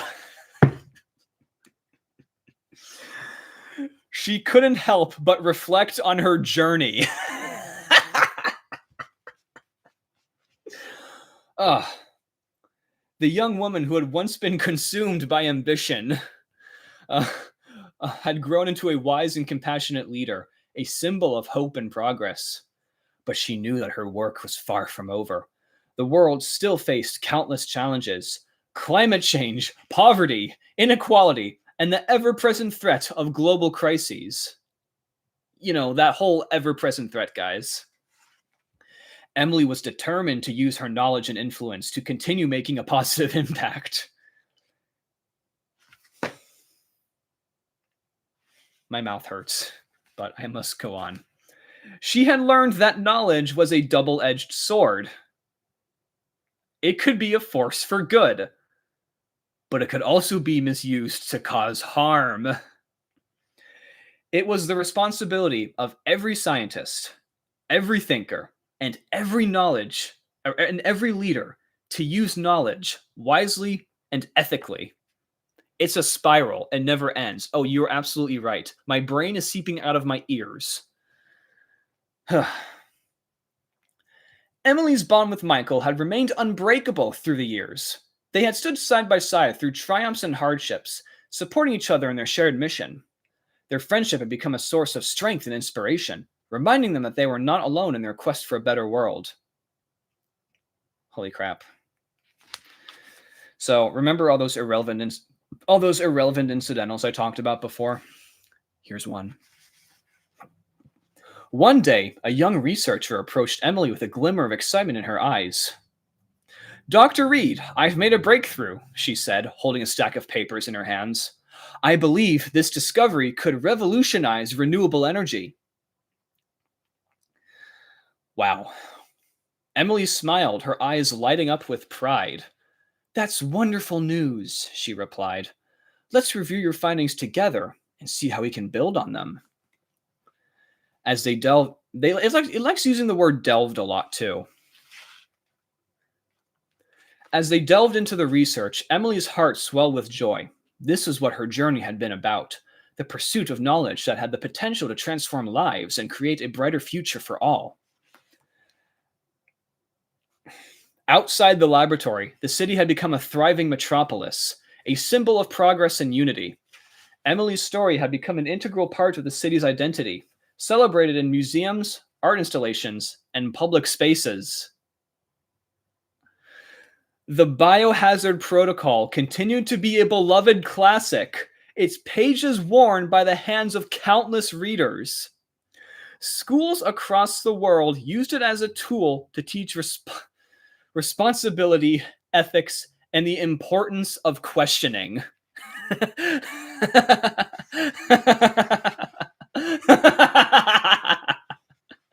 I'm going insane, guys. Seriously. I've been sitting here for like almost an hour and a half. Ugh. As the world evolved, so did Emily's understanding of her role as a scientist. She knew that the quest for knowledge was a journey without an end, a journey of constant learning, growth, and adaptation. In the midst of her work, Emily received an unexpected letter. It was from the United Nations. Are you telling me that this lady became worldwide famous, became the female Jesus, the cure of all diseases, and a letter from the UN was unexpected? Oh my God. Inviting her to address the General Assembly. They wanted to hear her insights on global challenges and the role of science in shaping a sustainable future. Emily humbly accepted the invitation, knowing that this was an opportunity to make a significant impact. What haven't you done, Emily? The only thing you haven't done yet is literally ascend on a cloud back to your home at God's right hand. Emily. Or should I say Jesus? Emily is Joan of Arc and Marie Curie confirmed.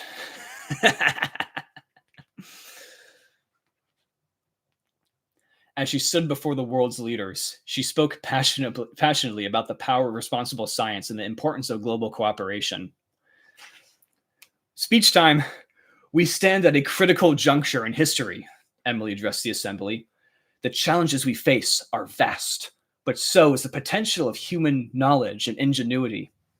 Let us use science not just to unlock the mysteries of the universe, but to create a world where every person can thrive, where no one is left behind. No one is left behind. Absolutely zero people. A world where that happens. Her words resonated with the world's leaders, sparking a renewed commitment to global cooperation and sustainable development. Renewed commitment, as if the world already hadn't been reborn and like improved 3 times over already. The world listened to Emily's message, and her influence grew exponentially. In the years that followed, Emily became a global advocate for responsible science and sustainable development. She traveled the world speaking at conferences, meeting with policymakers, and collaborating with scientists from every continent. Every continent! She even visited Antarctica, folks. All the way down there, all the scientists down there. Visited them, told them about, I don't know, ice, I guess. Her work transcended borders. Inspiring a global movement of responsible thinkers and doers. Oh my God. Together, they tackled some of humanity's greatest challenges, seeking solutions that were grounded in compassion and ethics. As she stood on the shores of a remote village, where her work had brought clean water and sustainable energy. Okay, hold on. How do you bring sustainable energy to a village and it remains remote and disconnected from everything? Like, shouldn't that village grow a bit? Shouldn't it become a more bustling metropolis with renewable energy? It's still a remote village. What are they doing? Did they put a bunch of hamsters on wheels? Is that renewable energy according to what the book calls a remote village? Just a bunch of hamsters on wheels? Emily knew that her journey was far from over. I am so fucking tired. The world was vast and filled with endless possibilities for a positive change. She had learned that knowledge, when wielded responsibly, had the power to transform lives and elevate humanity to new heights. You are too negative. Am I now? I don't think I'm negative enough, to be honest. The legacy she had inherited from the biohazard crisis had become a guiding light, illuminating a path of progress and hope. And so, as Emily's journey continued, she knew that she had found her purpose, to use her knowledge for the betterment of all, to inspire the next generation of responsible thinkers, and to leave a legacy that would endure for generations to come. The Biohazard Protocol had become more than just a story. It had been a catalyst for transformation. Emily's journey had taught the world the importance of responsible science and the power of knowledge used for the common good. And so, as the world continued to evolve, guided by the lessons of the past, Emily walked into the future with a heart full of hope, ready to face whatever challenges lay ahead, and to continue her journey of making a positive impact on the world. Oh.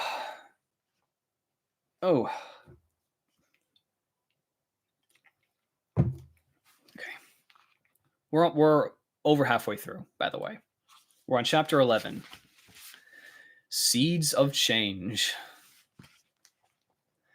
Emily's journey had taken her to the far corners of the world, from the bustling cities to the remote villages. She witnessed the impact of science and the potential for positive change. The lessons she had learned from the biohazard crisis had become a driving force in her work, a reminder of the responsibilities that came with knowledge. Oh, here we go, guys. Here comes the rainforest girl. We're getting to her.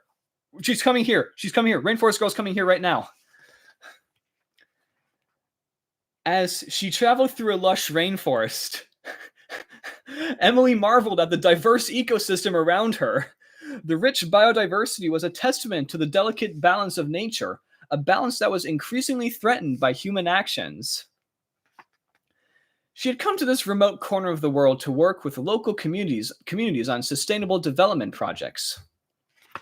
You know, if there's one thing I've learned about these like so-called remote communities and rainforests, is that they really don't like to be disturbed. They would much rather be disconnected from the world around them because they think, and rightfully so, that the outside world is evil. Like the most uncontacted tribes will shoot arrows at planes that fly overhead. Like partially because they've never seen a plane before, but also partially because they know that whatever comes from the outside brings trouble. Seriously. Seriously. Like it's baffling. Like look up uncontacted tribes. Look up the North Sentinelese. It's wild. Together, they sought to protect the rainforest from deforestation.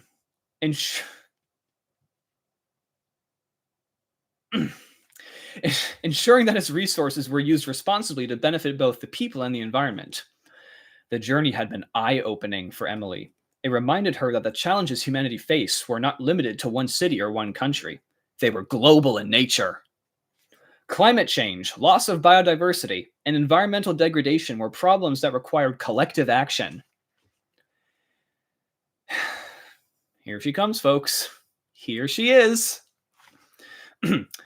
In the heart of the rainforest, Emily met a young girl named Maya.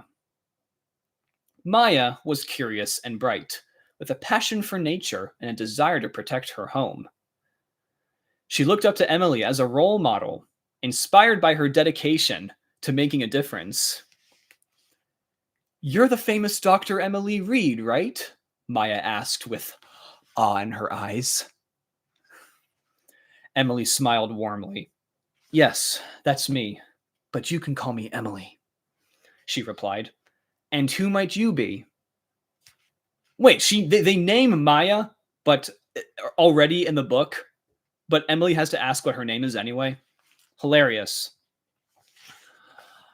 "I'm Maya," the girl said, her eyes shining. "I want to be a scientist like you one day. I want to help save the rainforest and all the creatures that live here." The morphine is kicking in. Emily was touched by Maya's enthusiasm. She saw in the young girl the same spark of curiosity and wonder that had ignited her own passion for science many years ago. "You have the power to make a difference, Maya," Emily said. "Never stop asking questions and seeking knowledge. Science is a powerful tool that can help protect this beautiful rainforest and all the life it supports." Maya nodded, her determination evident. "I won't give up," she said. "I'll learn everything I can and work to protect this place." Emily knew that Maya was the embodiment of hope, the hope that the future would be in the hands of responsible thinkers and leaders who would prioritize the well-being of the planet and its inhabitants. As Emily and Maya worked together with the local community, they planted the seeds of change. They collaborated on sustainable projects that empowered the people to preserve their natural heritage while improving their quality of life. Another thing I've learned, if you've ever read a history book ever, is that the outside world's idea of quality of life and protecting natural heritage don't really mesh very well. We've been trying to improve the quality of life of native people since like the 1500s. Look how that turned out. See, this AI is so like, and I'm not trying to like make a political statement or anything like that. Like I don't give a fuck. I don't. But that's history. That is history that everyone should know. Like anyone who's like opened a book for once in their lives should know. Just that like that what's in this book is just hopelessly optimistic and misguided by some like bright-eyed like fan fiction of how the world's supposed to work. Like it just beats you over the head with this idyllic vision of the world and how the world should be. Like this is what AI thinks humanity should do. This is what AI thinks the legacy of humanity should be. And let me tell you, AI will kill us to do so. I actually don't know if it'll actually kill us, but How many chapters are left? Well, we're about to hit chapter 12, and there are 19 plus an epilogue.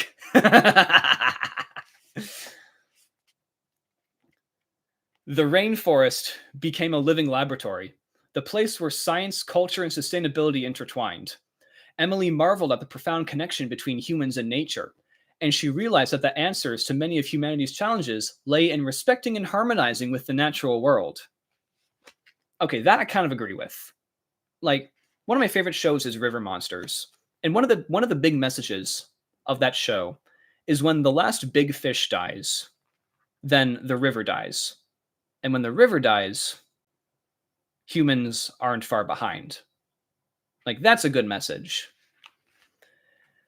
Unfortunately, it's just buried among all this crap.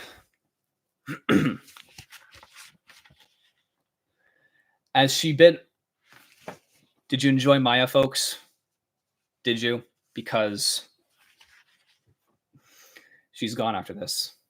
As she bid farewell to Maya and the rainforest, Emily knew that her journey was far from over. The world was vast and filled with opportunities for positive change. Each place she visited, each person she met, and each project she embarked on, and deepened her understanding of the interconnectedness of all life on Earth. Back in the city, Emily returned to her laboratory, and reinvigorated by her experiences. She continued her research on renewable energy and sustainable technologies, knowing that each discovery had the potential to make a lasting impact. She remained committed to mentoring the next generation of scientists and thinkers. She took young researchers under her wing, guiding them with the same wisdom and compassion she had received from mentors in her own journey. Who? Who are her mentors? Ugh. Disgusting. The Biohazard Protocol had been the catalyst for her transformation, but her journey had set her on had become much more. A journey of hope, responsibility, and the pursuit of a better world. As Emily stood on the rooftop of her laboratory, gazing... She just goes to the rooftop on occasion and just looks at the stars or whatever. Apparently Emily's deep. Gazing at the city's skyline, she felt a sense of fulfillment. Her journey had taken her to places she had never imagined, both within herself and across the world. She knew that the challenges ahead were great, but so was the potential for positive change. Each step she took, each decision she made, and each partnership she formed had the power to shape a better future. Emily was no longer just a scientist. She was a change maker, a guardian of knowledge, and a symbol of hope for a world in need of responsible leaders. And so as Emily's journey continued, she embraced the uncertainty of the future with open arms, knowing that with each passing day, she was making a difference, one small step at a time.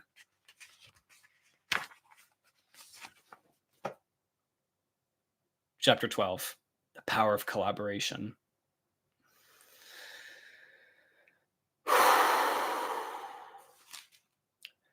I think the arrow hole is getting wider, actually, because I think what happened, I'm not sure how true this is, but I think what happened is that as the arrow point entered the book, some of the force went through the point and kind of spread out the further it went in. So that's why the hole is widening the further you get into the book. I think that's what's happening. I'm not sure about the physics of that, but Emily's journey of making a positive impact on the world had led her to form collaborations with scientists, leaders, and thinkers from all walks of life. I still want to look at this arrow hole. Like this book is so boring. It's turning me into the Warren Commission. God damn, look at that hole. Anyway. She understood that the challenges humanity faced were complex and interconnected, and no single person or organization should tackle them alone. Really. What? Ready for another character, folks? Here she comes! One day, as Emily was preparing to present her latest research findings at an international conference, she received another unexpected invitation. Another one! To collaborate with a renowned environmentalist named Dr. Elena Ramirez. Dr. Ramirez was a trailblazer in the field of environmental conservation, known for her tireless efforts to protect endangered species and their habitats. Her work had gained worldwide recognition, and she became a respected voice for nature and wildlife. Curious and intrigued, Emily accepted the invitation. She met Dr. Ramirez at her research station deep in the heart of a wildlife sanctuary. You're putting a research station in the heart of a wildlife sanctuary. Can you imagine how much of a disruption that must be for the native species? Seriously? Surrounded by the sounds of nature, the two women sat down to discuss their shared goals and visions for a sustainable future. I followed your work closely, Dr. Reed, Dr. Ramirez said with a warm smile. Your dedication to responsible science and your commitment to making a difference have been truly inspiring. Emily felt a deep sense of honor hearing such praise from someone she admired so deeply. Thank you, Dr. Ramirez, she replied. Your work in environmental conservation has also been a source of inspiration for me. I believe that science and conservation go hand in hand in protecting our planet's biodiversity. The conversation quickly that's the word again, into the challenges facing wildlife and ecosystems around the world. They brainstormed ideas on how their combined expertise could lead to innovative solutions for preserving biodiversity and mitigating the impacts of climate change. Over the following weeks, Emily and Dr. Ramirez worked tirelessly on their collaborative projects. Emily's knowledge of sustainable technologies and renewable energy complemented Dr. Ramirez's expertise in ecology and conservation. Together, they developed a comprehensive plan to protect endangered species and restore degraded ecosystems. They engaged with local communities, seeking their input and involving them in the conservation efforts. I'm so tired. Their partnership quickly gained attention, and they were joined by scientists and experts from various fields who shared their passion for safeguarding the planet's natural heritage. In a groundbreaking research project, Emily and Dr. Ramirez used cutting-edge technology to study the migration patterns of endangered species. The data they collected informed conservation strategies that allowed animals to navigate their habitats more safely and adapt to challenging environments. The work also extended to raising awareness about the importance of biodiversity and the interconnectedness of all living beings. There's the phrase again, living beings. They collaborated with artists, writers, and filmmakers to create impactful campaigns that touched the hearts of people across the world. As their collaborative efforts gained momentum, they were invited to speak at international forums and high-level summits. What's going on right now? We've completely lost the plot. This book was at least interesting when it was about the shadowy organization.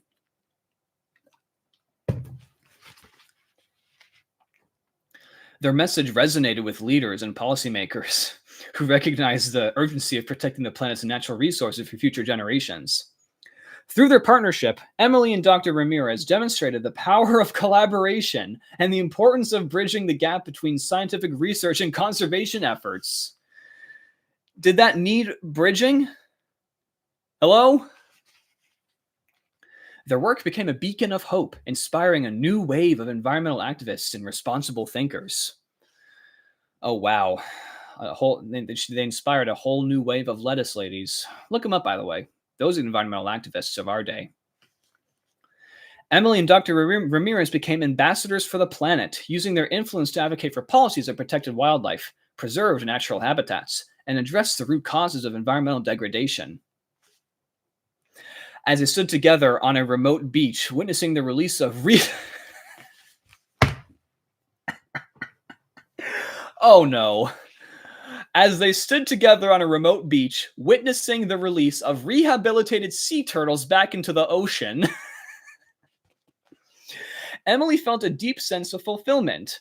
The sight of the turtles embarking on their journey symbolized the resilience of life and the potential for positive change when people came together for a common purpose. The Biohazard protocol had set Emily on a path of responsibility and compassion, but it had also taught her the power of collaboration, the ability of individuals to come together and create a ripple effect of positive change. As Emily and Dr. Ramirez looked out at the vast ocean, they knew that their journey had just begun. The challenges they faced were immense, but so was the power of collective action. And so, as they continued their collaboration, guided by the lessons of the past and driven by their shared vision for a sustainable future, Emily and Dr. Ramirez walked side by side. Are they lesbians? They're standing together and looking at beautiful scenery a lot. Laura knows I could use a scene like that. Please, can we have an antagonist again? Just make the baby turtles. I don't care, please. Whatever. Chapter 13, Echoes of the Past. I am so tired. As Emily and Dr. Ramirez continued their collaborative efforts to protect the environment, they found themselves faced with a new challenge, a series of mysterious environmental disruptions that seemed eerily familiar. Uh-oh, the organization's back, folks. I spoke too soon. Reports of unusual weather patterns, unexplained wildlife behavior, and water contamination began to emerge from various parts of the world. The disturbances bore a resemblance. Guys, something's happening. Pay attention. Something's happening. The disturbances bore a resemblance to the early signs of the biohazard outbreak that would once threatened the city. Emily's heart sank as she read the reports. She knew that these disruptions could have far-reaching consequences for both nature and human communities. The echoes of the past sent a shiver down her spine.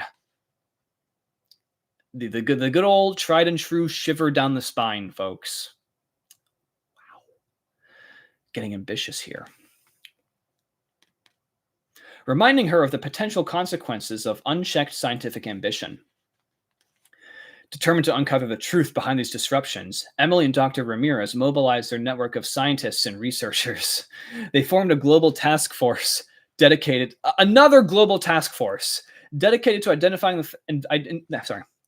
to investigating the phenomena and identifying the root causes. As they delved further into the research, a troubling pattern emerged. The disruptions were linked to irresponsible scientific experimentation and the misuse of advanced technologies. It became evident that some scientists and corporations were pushing the boundaries of knowledge without considering the potential consequences. Emily felt so it's not the organization, it's just scientists being goofy. Is one of you generating your own ChatGPT story right now? It is now chapter 52, and the journey is still far from over. 3 Gordons, you are doing God's work. My God. Emily felt a mixture of anger and sorrow. The lessons of the biohazard crisis seemed to have been forgotten by some, and history appeared to be repeating itself. It was a stark reminder that the quest for knowledge was an ongoing battle, one that required constant vigilance. Constant vigilance! Best character in Harry Potter. And ethical consideration. With urgency in their hearts, Emily and Dr. Ramirez spearheaded an international campaign to raise awareness about the dangers of irresponsible science. They called for stricter regulations on scientific experimentation and greater transparency in research. Stricter regulations, huh? So that's their MO. Regulations have always worked, folks. Remember that. Their message resonated with people. Their message resonated with people around the world, and a global movement for responsible science began to take shape. Scientists, activists, and citizens joined forces to advocate for ethical practices and to hold those who violated those principles accountable. In the city, Emily's laboratory became a center for research on now I'm getting mush mouth. A center for research on the consequences of scientific irresponsibility. There we go. Scientists from all disciplines came together to study the disruptions and develop solutions to mitigate their impact. Did they now? As they worked tirelessly day and night, the task force uncovered evidence of a...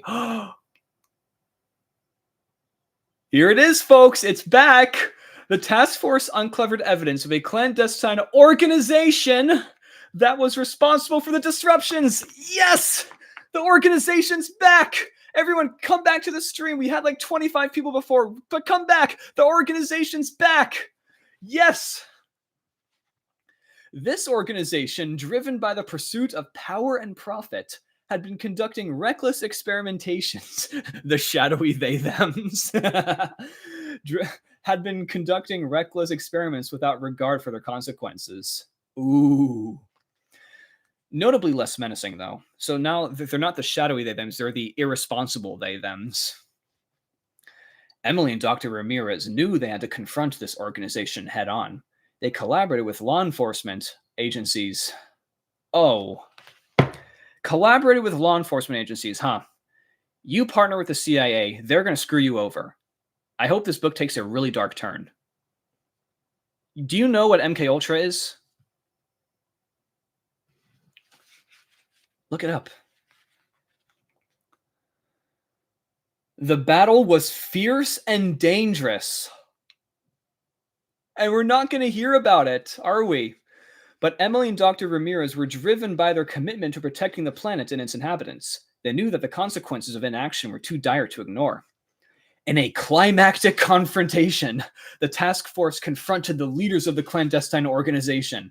With unwavering determination, they exposed their reckless actions to the world, shedding light on the dark underbelly of irresponsible science. The dark underbelly of irresponsible science. Oh my God. Screw the Illuminati. Screw the CIA. The dark underbelly of irresponsible science. Now that's where the root of all evil is. Oh my God. The world watched in shock and outrage. One second. Hey, Nick, it's my birthday today. I just want to say thank you for doing a good job as a content creator and as an author. Lots of love from Long Island. Gabriel, happy birthday to you. That is so seriously, like, I've been reading this book for so long that just that little message of support is like legitimately warming my heart. Thank you so much. Happy birthday to you. I'm glad you chose to spend your birthday spending time with me. Oh, that's legitimately touching. Oh my God. Now we're back to the stupid book.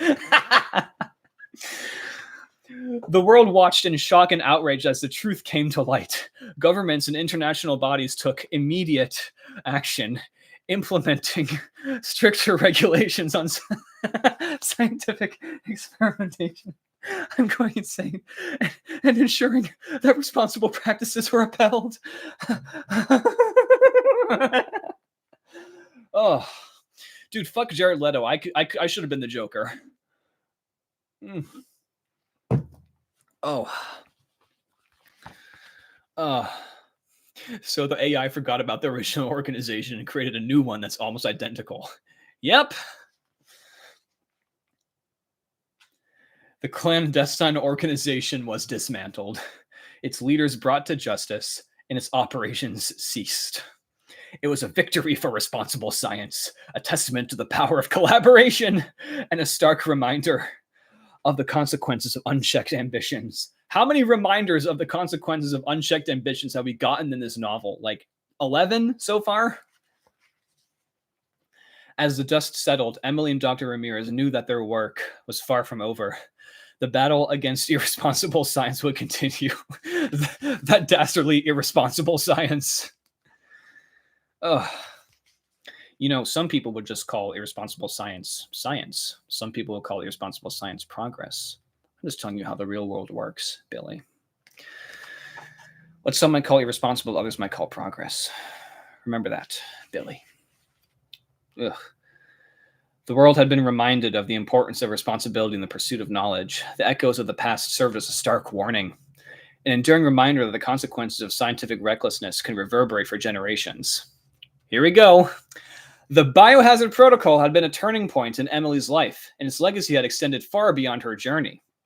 The lessons she had learned to become a guiding light for humanity, a beacon of wisdom and compassion in the face of challenges. As she stood beside Dr. Ramirez, watching the sun set over the horizon, oh no, Emily felt a renewed sense of purpose.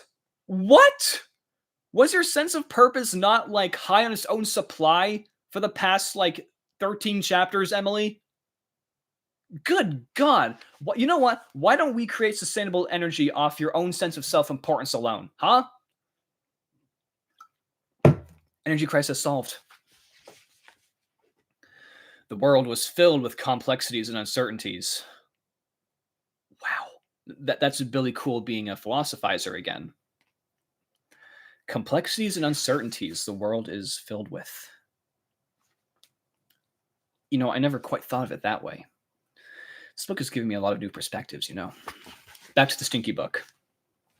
But she knew that as long as responsible thinkers and leaders stood together, there was hope for a better future. And so, as the stars emerged in the night sky, casting a soft glow over the world. Oh my God, starlight casting a glow over the world. Folks, come on. Emily and Dr. Ramirez walked forward hand in hand, ready to face whatever challenges lay ahead. This isn't a live reading anymore. This is a dead reading. Oh God, yeah, you're absolutely right. And to continue their journey of protecting the planet they loved. Chapter 14, A World United. I promise you, folks, we are almost done. We are almost done with this book. Almost done. We're on chapter 14 out of 19. We're almost there. Just hang in there, folks. The aftermath of the battle against irresponsible science sent shockwaves through the global scientific community. Scientists and researchers around the world reflected on their own practices, and a collective sense of responsibility began to take hold. In the city, Emily's laboratory became a symbol of ethical science and responsible research. Good Lord. It attracted scientists and thinkers who were eager to collaborate and contribute to the greater good. One day, as Emily stood before a gathering of scientists and policymakers from various countries, she felt a sense of optimism. The challenges they faced were immense, but she saw the potential for positive change and the unity that had emerged. We stand at a crossroads in history, Emily addressed the assembly. Our pursuit of knowledge is a journey without an end, but we must remember that with great knowledge comes great responsibility.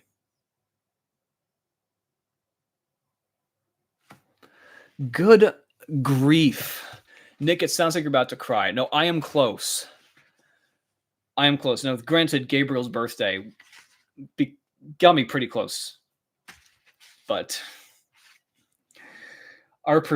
we stand at a crossroads in history, Emily addressed the assembly.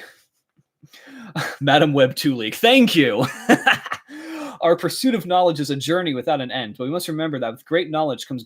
I read this already! No! We have the power to reshape the future, but we must do so with wisdom, compassion, and deep respect for the world we inhabit. Her words resonated with the audience, and a global alliance for responsible science was formed.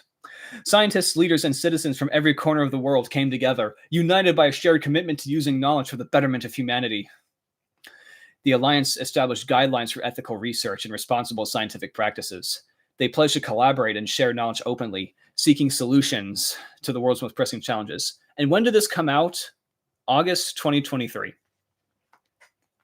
In the years that followed, the alliance's impact was felt around the world. They tackled issues such as climate change, disease. You know what? How many freaking task forces have tackled climate change in this book so far? If we have to keep making these task forces to combat climate change, it doesn't seem like the freaking task forces are that effective.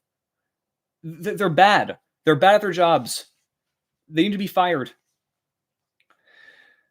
Their collaborative efforts led to groundbreaking discoveries and innovative solutions that transformed lives and communities. Emily's partnership with Dr. Ramirez thrived as they continued to protect the environment and promote sustainable development. Together, they worked to ensure that the lessons of the past were never forgotten and that the planet's natural heritage was preserved for generations to come. Okay, how much groundbreaking discoveries can you make that also preserves the planet's heritage? I feel like there's like a balancing act. And at one point, one thing's going to tip in favor of the other. The world is finite, you know? It may be big, but it is finite.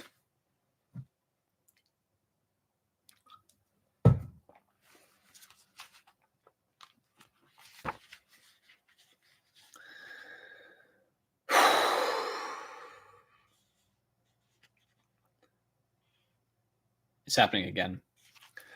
The Biohazard Protocol had become more than just a story. It had become a rallying cry for responsible science. The novel was now a required reading in schools and universities, inspiring the next generation of thinkers to prioritize ethics and compassion in their pursuit of knowledge.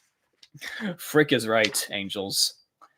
As the years passed, Emily's impact on the world grew even more profound. She was recognized as a global leader in responsible science, and her advice was sought by governments and organizations around the world.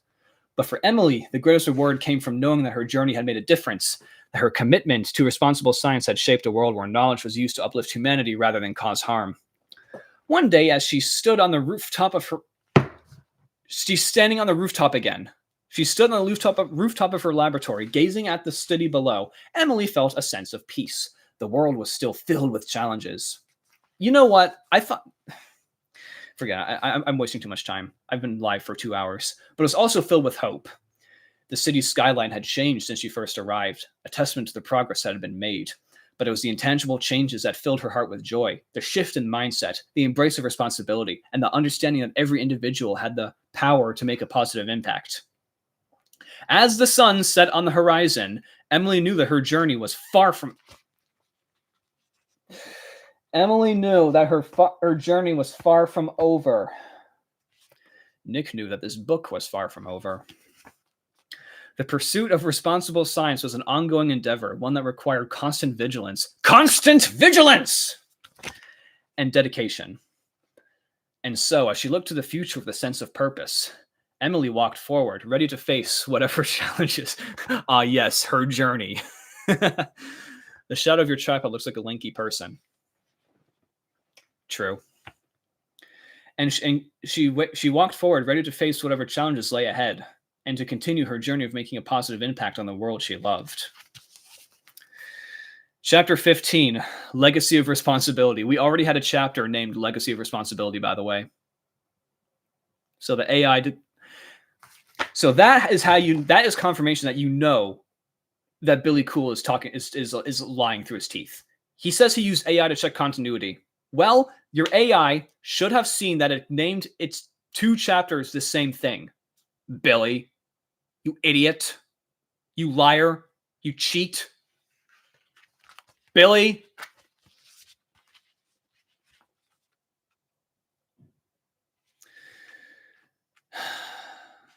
I'm more distracted by your tripod now. I don't blame you. This book sucks. In the years that followed the formation of the Global Alliance for Responsible Science, Emily's work continued to shape the world in profound ways. The Alliance's impact extended to every corner of the globe as scientists and thinkers collaborated on projects that addressed the world's most pressing challenges. Emily found herself at the forefront of groundbreaking research, leading projects that sought to harness renewable energy, eradicate diseases, and protect fragile ecosystems. Her laboratory became a hub for innovation, attracting the brightest minds from diverse principles. Oh, wait! We're getting to the other best part of the book. Brace yourselves. So, this is where the book's meta-ness really starts to shine. It really starts to shine here. Listen to this insanity. One day, as Emily stood in her laboratory, she received an unexpected visitor, a young scientist named Liam, who had read the Biohazard protocol as a child and had been inspired by her journey. "I've always admired your work, Dr. Reed," Liam said, a hint of awe in his voice. "Your story in the novel and your real-life contributions have shaped the way I approached science." The Biohazard Protocol is a novel in this story, and it's a novel in my story. Oh my god, that is... I called it... The phrase I used in the video was obliviously psychotic. This is the most obliviously psychotic thing I have ever read. Ever. It's a novel based on real events in the novel that I'm reading right now. And it's itself. Unreal. How many walls has that paragraph broken? Who fucking cares anymore? Emily smiled warmly at the young scientist. I'm glad to hear that, Liam, she replied. Science is not just about discoveries, it's about the responsibility that comes with knowledge. As scientists, we have the power to change the world, and we must use that power wisely. Liam nodded, his eyes shining with determination. Shining. Look at these eyes. That's exactly why I'm here, he said. Oh, hold up a second. I have an idea for a project that could revolutionize renewable energy. This is the same thing as last time. This is the second time. Like some young person has come up to her and said, hey, I have an idea for renewable energy. Seriously. But this time, this one's actually named. It's Liam. Good God. But I want to make sure it's done responsibly. I want your guidance. Emily was impressed by Liam's commitment to responsible science. She knew that the future of the planet depended on the next generation of thinkers who embraced ethics and compassion in their work. Together, Emily and Liam embarked on a new research project, a project that aimed to harness the power of renewable energy in a way that was sustainable and beneficial to all. They collaborated with scientists from around the world, seeking to, revolutionizing renewable energy is just as simple as just finding the world's most famous scientist in her lab, apparently. Wow. If only I knew. Maybe I could have revolutionized renewable energy before I started this fucking live stream. Their work was met with enthusiasm and support from the Global Alliance for Responsible Science. Of course it was. Funding and resources poured in, allowing them to pursue their vision with unprecedented scale and ambition. I thought ambition was supposed to be like regulated. Unprecedented ambition? Now we're back to this? Huh? As the project progressed, Emily and Liam faced challenges and setbacks. Ooh. But their commitment to responsible science never wavered. I have an OC named Liam. Well, too bad he's getting his proper representation in the Biohazard protocol. Sucks to suck. They embraced failure as an opportunity to learn and grow, and they remained open to feedback and collaboration. In the city, the impact of the Alliance's work was visible in every aspect of life. Sustainable technologies powered homes and businesses, reducing carbon emissions and mitigating the effects of climate change. As if the effects weren't mitigated already by Emily's numerous breakthroughs in global alliances. Jesus fucking Christ. Communities that were once vulnerable to environmental disruptions now thrived in harmony with nature. The Biohazard Protocol had inspired a generation of responsible thinkers and leaders who sought to make a positive impact on the world. The novel had transcended its pages, becoming a catalyst for positive change and a testament to the power of responsible science. As Emily and Liam's project neared its completion, they stood together before a gathering of scientists, leaders, and citizens from around the world. The project had become a symbol of what humanity could achieve when guided by ethics and responsibility. Speech time. It is with great pride that I stand here today, Emily addressed the audience. This project is not just about renewable energy. It's about the power of collaboration, that again, the importance of responsible science, and the legacy we leave for future generations. The applause that followed was thunderous. Applaud in the chat, folks. We need to get some thunderous applause for Emily and Liam. Come on, folks, clap, clap. A resounding acknowledgement of the transformation that had taken place. Emily looked at Liam, her young prodigy, and felt a sense of thank you, and felt a sense of hope for the future. I see the applause is coming in, Jesus. The journey of responsible science never ends, Liam said, addressing the audience. We must continue to embrace our role as guardians of knowledge and use that knowledge to create a world where every person can thrive.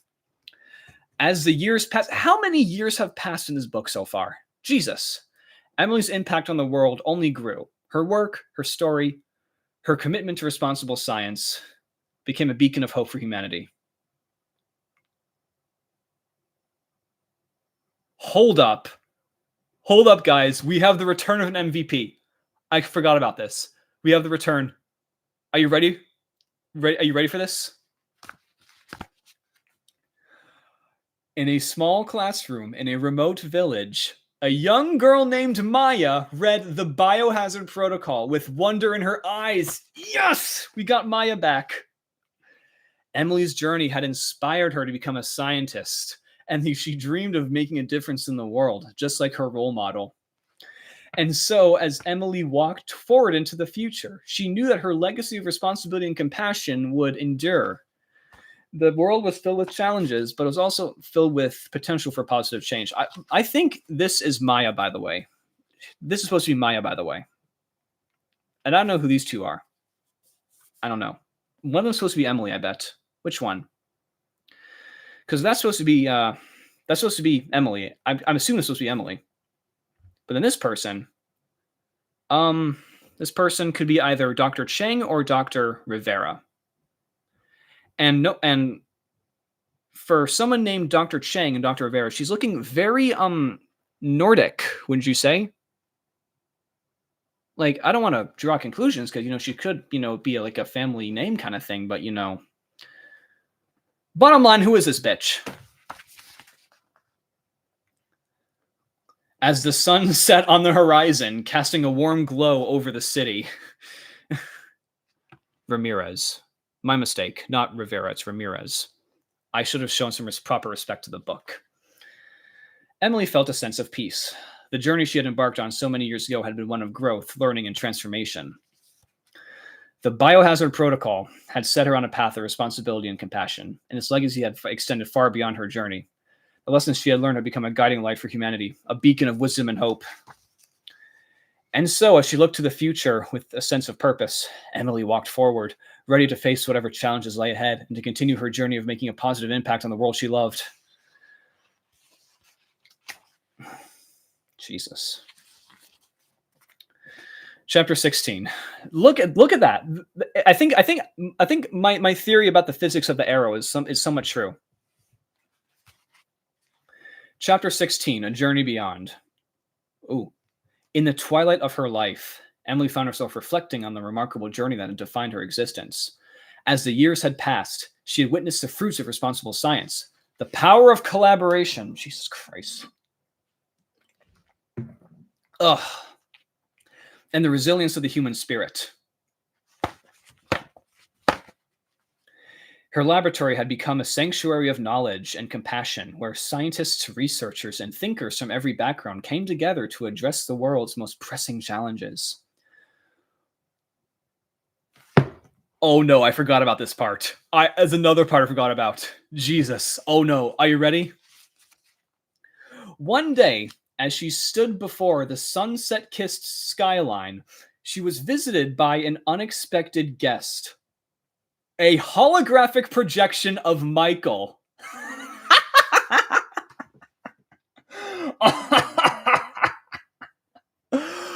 Oh my God. Though he had passed away many years ago, oh my God, this man died off page and is now visiting her in the form of a hologram.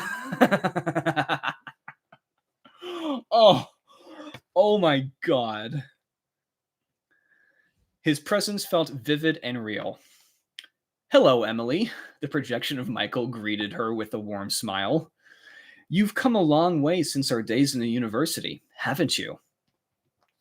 Emily's eyes welled with emotion. Yes, Michael, I have, she replied. Your influence in my life was immeasurable. I still carry your wisdom and friendship in my heart. Michael's holographic form moved closer, and Emily could almost feel his touch. Ooh, come on, Michael. You know you want to. You've become a true guardian of knowledge, he said. You've shown the world that with great knowledge comes great responsibility. Fuck my life. She nodded, her voice filled with gratitude. I could not have done it without you, Emily admitted. You taught me the importance of questioning, of ethics, and of embracing the unknown. The unknown! There it is again. Michael's projection smiled gently. But it was you who had the courage to embark on this journey, he said. You never gave up, even when the challenges seemed insurmountable. You turned adversity into an opportunity for growth. Their conversation continued late into the night, as Emily and the projection of Michael reminisced about their shared past and the lessons they had learned together. As the first rays of dawn appeared on the horizon, the projection of Michael began to fade, leaving Emily with a profound sense of peace and closure. In the city, the impact of responsible science and the global alliance continued to shape the world. The legacy of the Biohazard Protocol lived on through the minds and hearts of responsible thinkers who understood the importance of compassion in the pursuit of knowledge. Emily knew that her time in the world was... here we go. Intrigue. Emily knew that her time in this world was drawing to a close, but she also knew that her journey would continue beyond her physical existence. She had inspired countless individuals to embrace the values of responsible science and to make a positive impact on the world. One day, as she stood on the rooftop of her laboratory, gazing at the city below, she felt a sense of fulfillment. Her journey had been one of transformation, growth, and responsibility. A journey that had shaped not just her life, but the lives of many others. The Biohazard Protocol had been the catalyst for her transformation, but the story had transcended its pages. It had become a testament to the power of responsible science and a reminder of the potential within every individual to create a better world. And here we go. And so, as Emily's journey came to a close, she knew that her legacy of responsibility and compassion would endure. The world was filled with changes, but it was also filled with hope. As the sun set on the horizon, oh good Lord, casting a warm glow over the city, Emily felt a sense of peace. She had made her mark on the world, and she was content knowing that her journey had made a difference. The Biohazard Protocol had set her on a path of responsibility and compassion, and his legacy had extended far beyond her journey. The lessons she had learned had become a guiding light for humanity, a beacon of wisdom and hope. And so, as she looked to the future with a sense of purpose, Emily walked forward, ready to face whatever challenges lay ahead, and to continue her journey of making a positive impact on the world she loved. Oh my God. Chapter 17. We're almost done. Passing the torch. We're almost done, guys. Almost done. As Emily's journey drew to a close, she knew that her legacy would live on through the generations to come. The global alliance for responsible science had grown stronger, and responsible thinkers continued to push the boundaries of knowledge with compassion and ethics. 1 second, folks. Okay. In her final years, Emily took on the role of a mentor, guiding young scientists and thinkers who shared her vision for a better world. She knew that the future rested in her hands and that it was her responsibility to pass the torch of responsible science. It's her responsibility to responsibly pass the responsible torch of responsible science to the responsible scientists passing responsible science to the next generation. Oh, here's another one. One of her most promising protégés was a brilliant young scientist named Ava. With a passion for environmental conservation and a determination to make a difference, Ava reminded Emily of herself in her early years. One day, as she stood together in the laboratory, Ava looked at Emily with admiration and gratitude. You've been a true inspiration, Dr. Reed, Ava said. Your dedication to responsible science and your commitment to making a positive impact have shaped the person I am today. Has it now? Emily smiled warmly at Ava. Thank you, Ava, she replied. The journey of responsible science is not just about knowledge. It's about the responsibility that comes with it. Jesus fucking Christ. The journey of responsible science is about the responsibility that comes with it. Holy fuck. Billy Coull philosophizing once again. Billy Coull, my bad.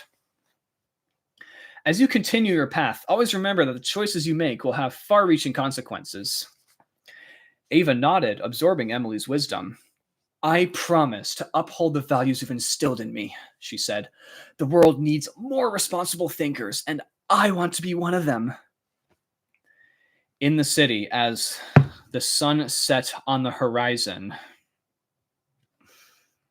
a gathering was held in Emily's honor. Whew. Scientists, leaders, and citizens from around the world came together to celebrate her legacy and the impact she had made on the world. As she stood before the audience, Emily felt a sense of humility. Speech time. The journey of responsible science has been a collective effort, she addressed the gathering. It has not just been about one individual. It's about every person who has embraced the responsibility that comes with knowledge. The applause that followed was resounding. Come on, folks, let's give a resounding applause in the chat. Come on, let me hear a resounding applause. A tribute to the profound influence Emily had on the world. As the evening unfolded, speakers shared stories of how the Biohazard protocol had shaped their own journeys and how Emily's guidance had inspired them to become responsible thinkers and leaders. In the years that followed, as Emily's time on this earth came to an end, the impact of her legacy continued to resonate. The city and the world had become transformed, and responsible science had become the cornerstone of progress and innovation. The holographic projection of Michael returned. It's 3 a.m. in Spain. I just want you to finish the book. I'm trying, Alex. Trust me. The holographic projection of Michael returned, standing beside Emily's bedside.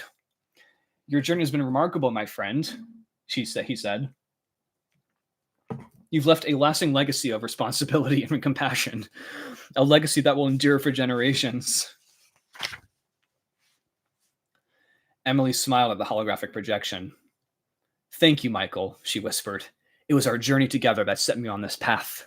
I'll always be grateful for the influence in my life.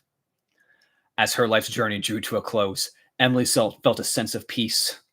She had lived a life guided by responsibility, compassion, and the pursuit of knowledge. The Biohazard protocol had been her catalyst for transformation. Get hyped, folks. She's about to die. But his legacy had extended far beyond her journey. As the final rays of sunlight illuminated into her room, Emily knew she was not truly saying goodbye. Her legacy would live on through responsible thinkers and leaders who would carry her values into the future. And so, as her eyes closed for the last time, Emily felt a sense of fulfillment. Her journey had been one of growth, learning, and responsibility. A journey that had shaped not just her life, but the lives of many others.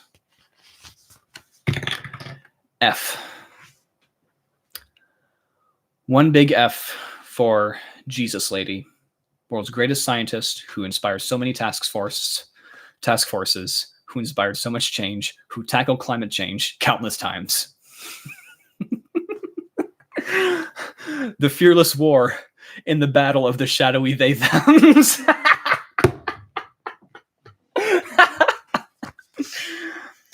As the world mourned the passing of a true guardian of knowledge, they also celebrated the impact of a responsible science and the legacy of the Biohazard protocol. And so, as the sun set on the horizon, casting a warm glow over the city, Emily's journey continued beyond this world, leaving behind a legacy of responsibility and compassion that would endure for generations to come. Fuck my life. Chapter 18, Seeds of Change. The passing of Emily had left a profound impact on the global Alliance for Responsible Science. As the world mourned the loss of a true visionary, they also recognized the importance of carrying forward her legacy. In the city, a memorial was erected in Emily's honor, a place where scientists, thinkers, and citizens could gather to reflect on her journey and the values she embodied. Ava, now a prominent scientist and leader in her own right. Remember Ava, folks? Took on the responsibility of guiding the Alliance. She knew she had big shoes to fill, but she also understood the significance of continuing Emily's work. Under Ava's leadership, the Global Alliance for Responsible Science flourished.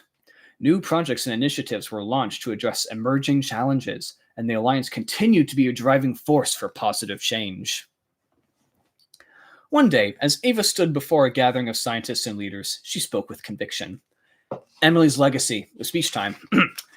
Emily's legacy is not just a memory. It's a call to action, she addressed the audience. We have a responsibility to use knowledge for the betterment of humanity and to ensure that the choices we make consider the impact on the world and its inhabitants. The gathering applauded Ava's words, inspired by her commitment to the values that Emily had championed.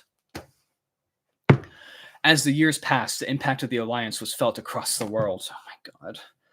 Almost done, folks. We're almost done. Responsible science had become a guiding principle in every field of research, and the pursuit of knowledge was now intertwined with the responsibility to use that knowledge ethically. The novel, The Biohazard Protocol, had become required reading in schools and universities worldwide. Oh my God. I am so tired. How many times has it become required readings? 3? Its message of responsibility and compassion resonated with young minds, shaping a new generation of thinkers. How much of this is left? Who were driven not just by curiosity, but by the desire to make a positive impact. In the city, Emily's laboratory remained a symbol of responsible science and innovation. Scientists and researchers from around the world, around all corners of the globe, came to celebrate, inspired by the legacy that Emily had left behind. Ava continued to walk in Emily's footsteps, leading with wisdom, compassion, and a deep sense of responsibility. No! Irresponsibility is the new enigma. She knew that the journey of responsible science was a continuous one, a journey that required vigilance, open-mindedness, and a commitment to lifelong learning.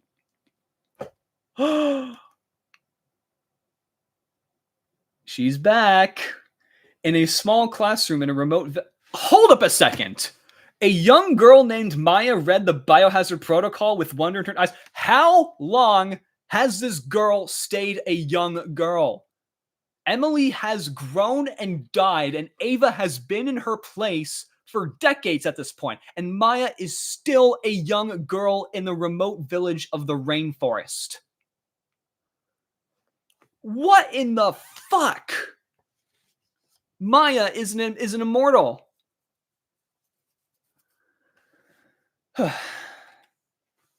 And she dreamed of becoming a scientist like Emily and Ava. Now that's how you know the continuity thing was bullshit. Fuck Billy. As Maya gazed at the holographic projection of Emily speaking at the city's memorial, she felt a connection with the visionary scientist who helped shape the world. I want to make a difference, just like you, Maya whispered to the projection. The projection of Emily smiled warmly, as if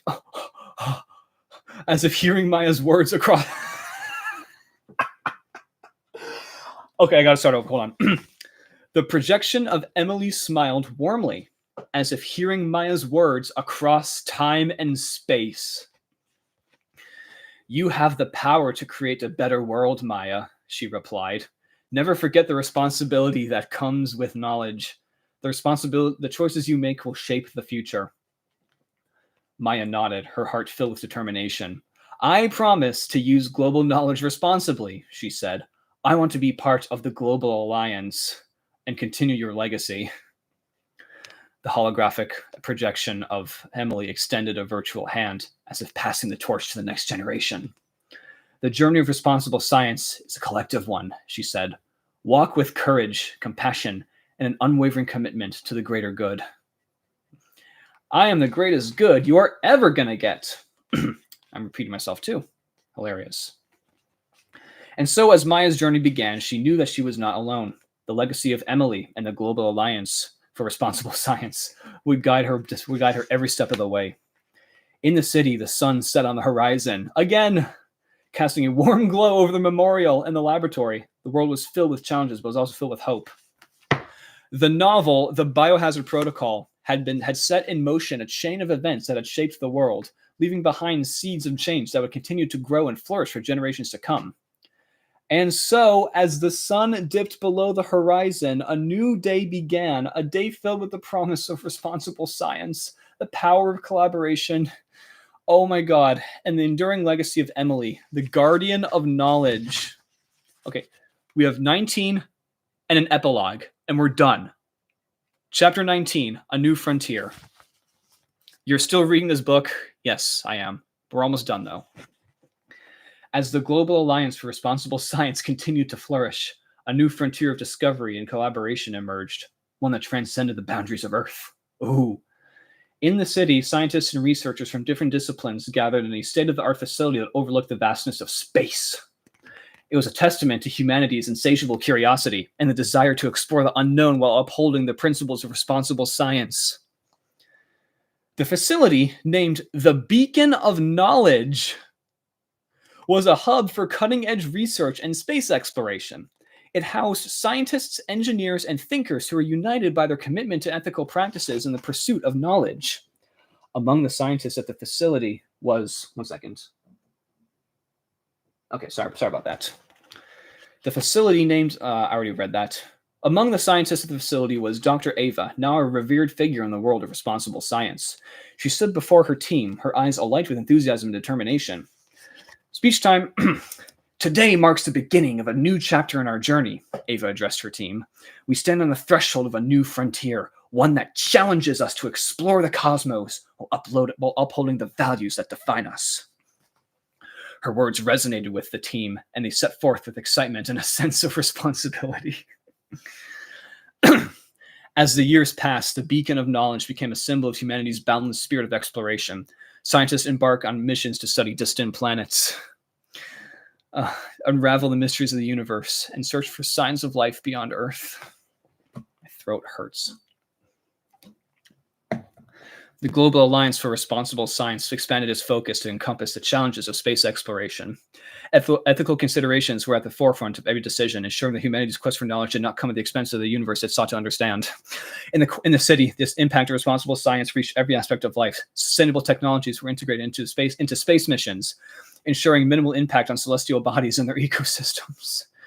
These celestial bodies have ecosystems now, folks. They discovered alien planets. Isn't that wonderful? The world had become a global model for responsible exploration.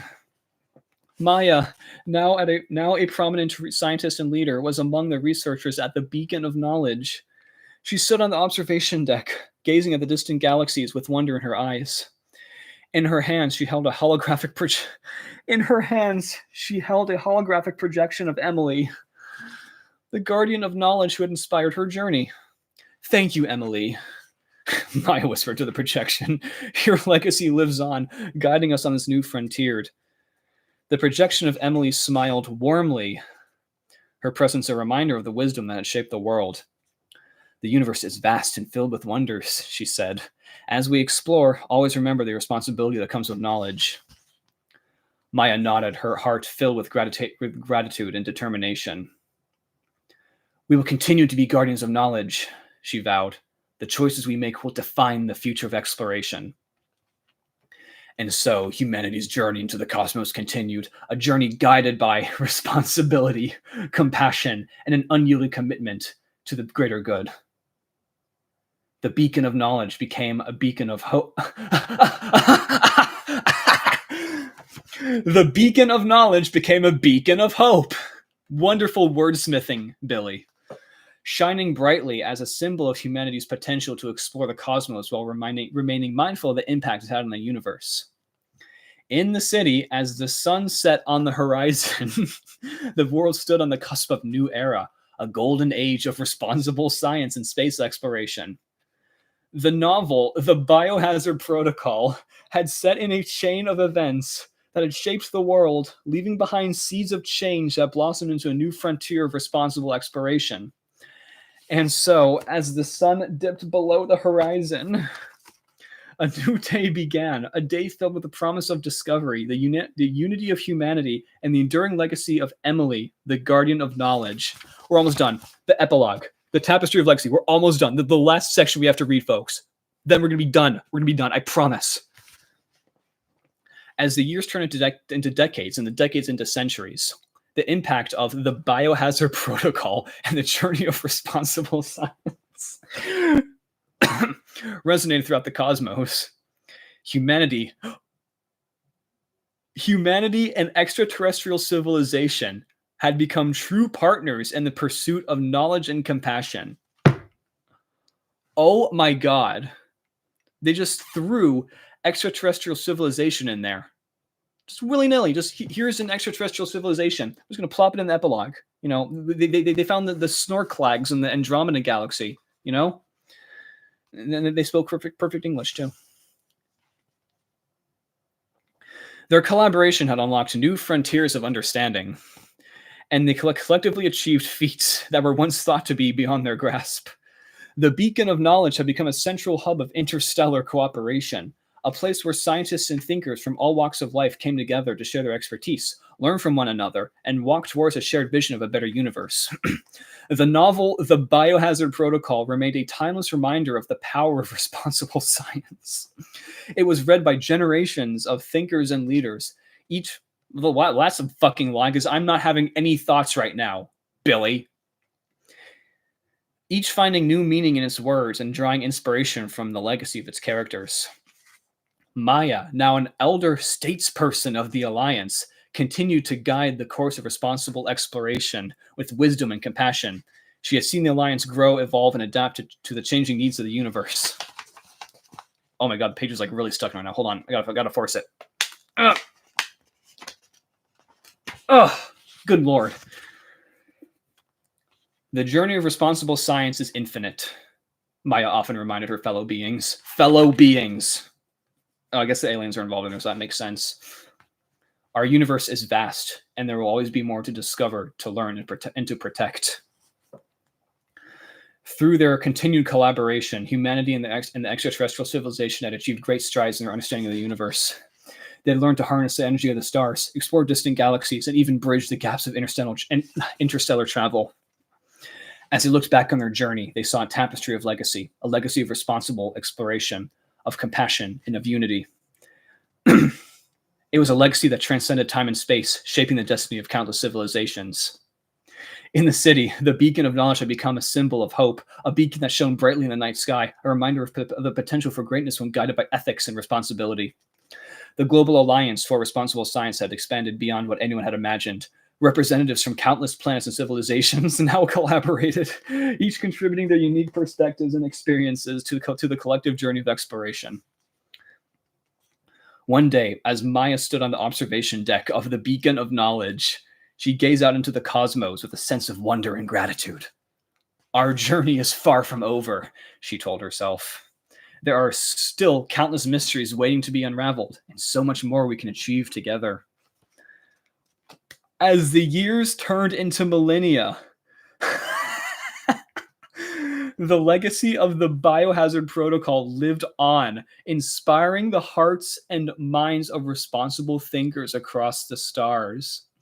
And so the cosmic dialogue continued. Imagine Billy Coull seeing your stream, Nick. I hope he does.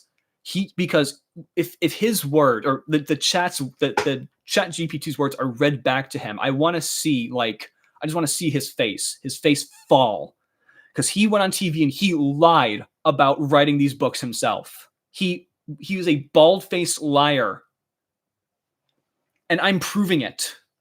Anyway, hold up. Listen to this science. As the sun set on the horizon, casting a warm glow over the city and the stars beyond. The sun is so powerful that the sunset casts a glow on the stars beyond. Oh my God.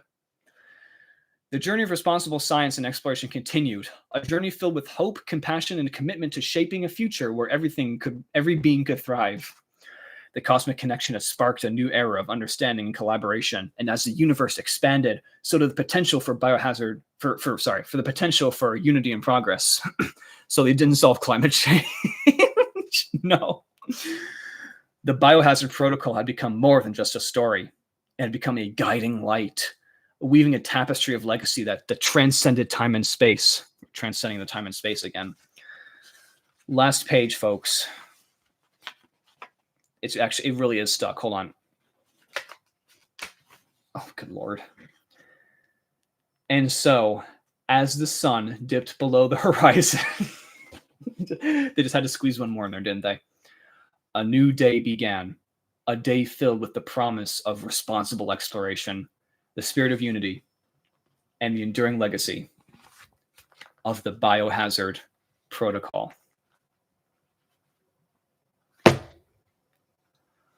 Oh my god. Oh my god. Okay.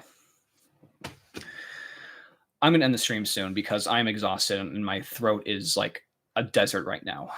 But I just want to clarify something real quick. Um, the main reason I read this thing in its entirety is to prove to everyone, to have it in like recorded video format, that this book was 100% written by AI. Every hallmark is there. The repetition, the hopeless optimism, the nonsensical characters, the outline, the weird like hybrid story and outline form it has. It is 110% AI. And Billy Coull went on TV and alleged that he had personally written all of his books himself and that he only used AI for grammar, spell check, and continuity due to his dyslexia. Now, even if he really has dyslexia, like I'm not going to doubt it. I'm not going to try and like say he doesn't. But even if he has, I'm sure that people with dyslexia out there would agree with me that using it as an excuse to lie about how you wrote this book is also completely evil. Oh my god. Like, it is baffling. This is the culmination of so much arrogance, so much like clinical like narcissism put into a book, and I have spilled it out for you all because it had to be done. Because no one else would have fact checked him. No one else would have bought the fucking book. But I did. And I proved to you all that AI wrote this book, that Billy Coull is a liar.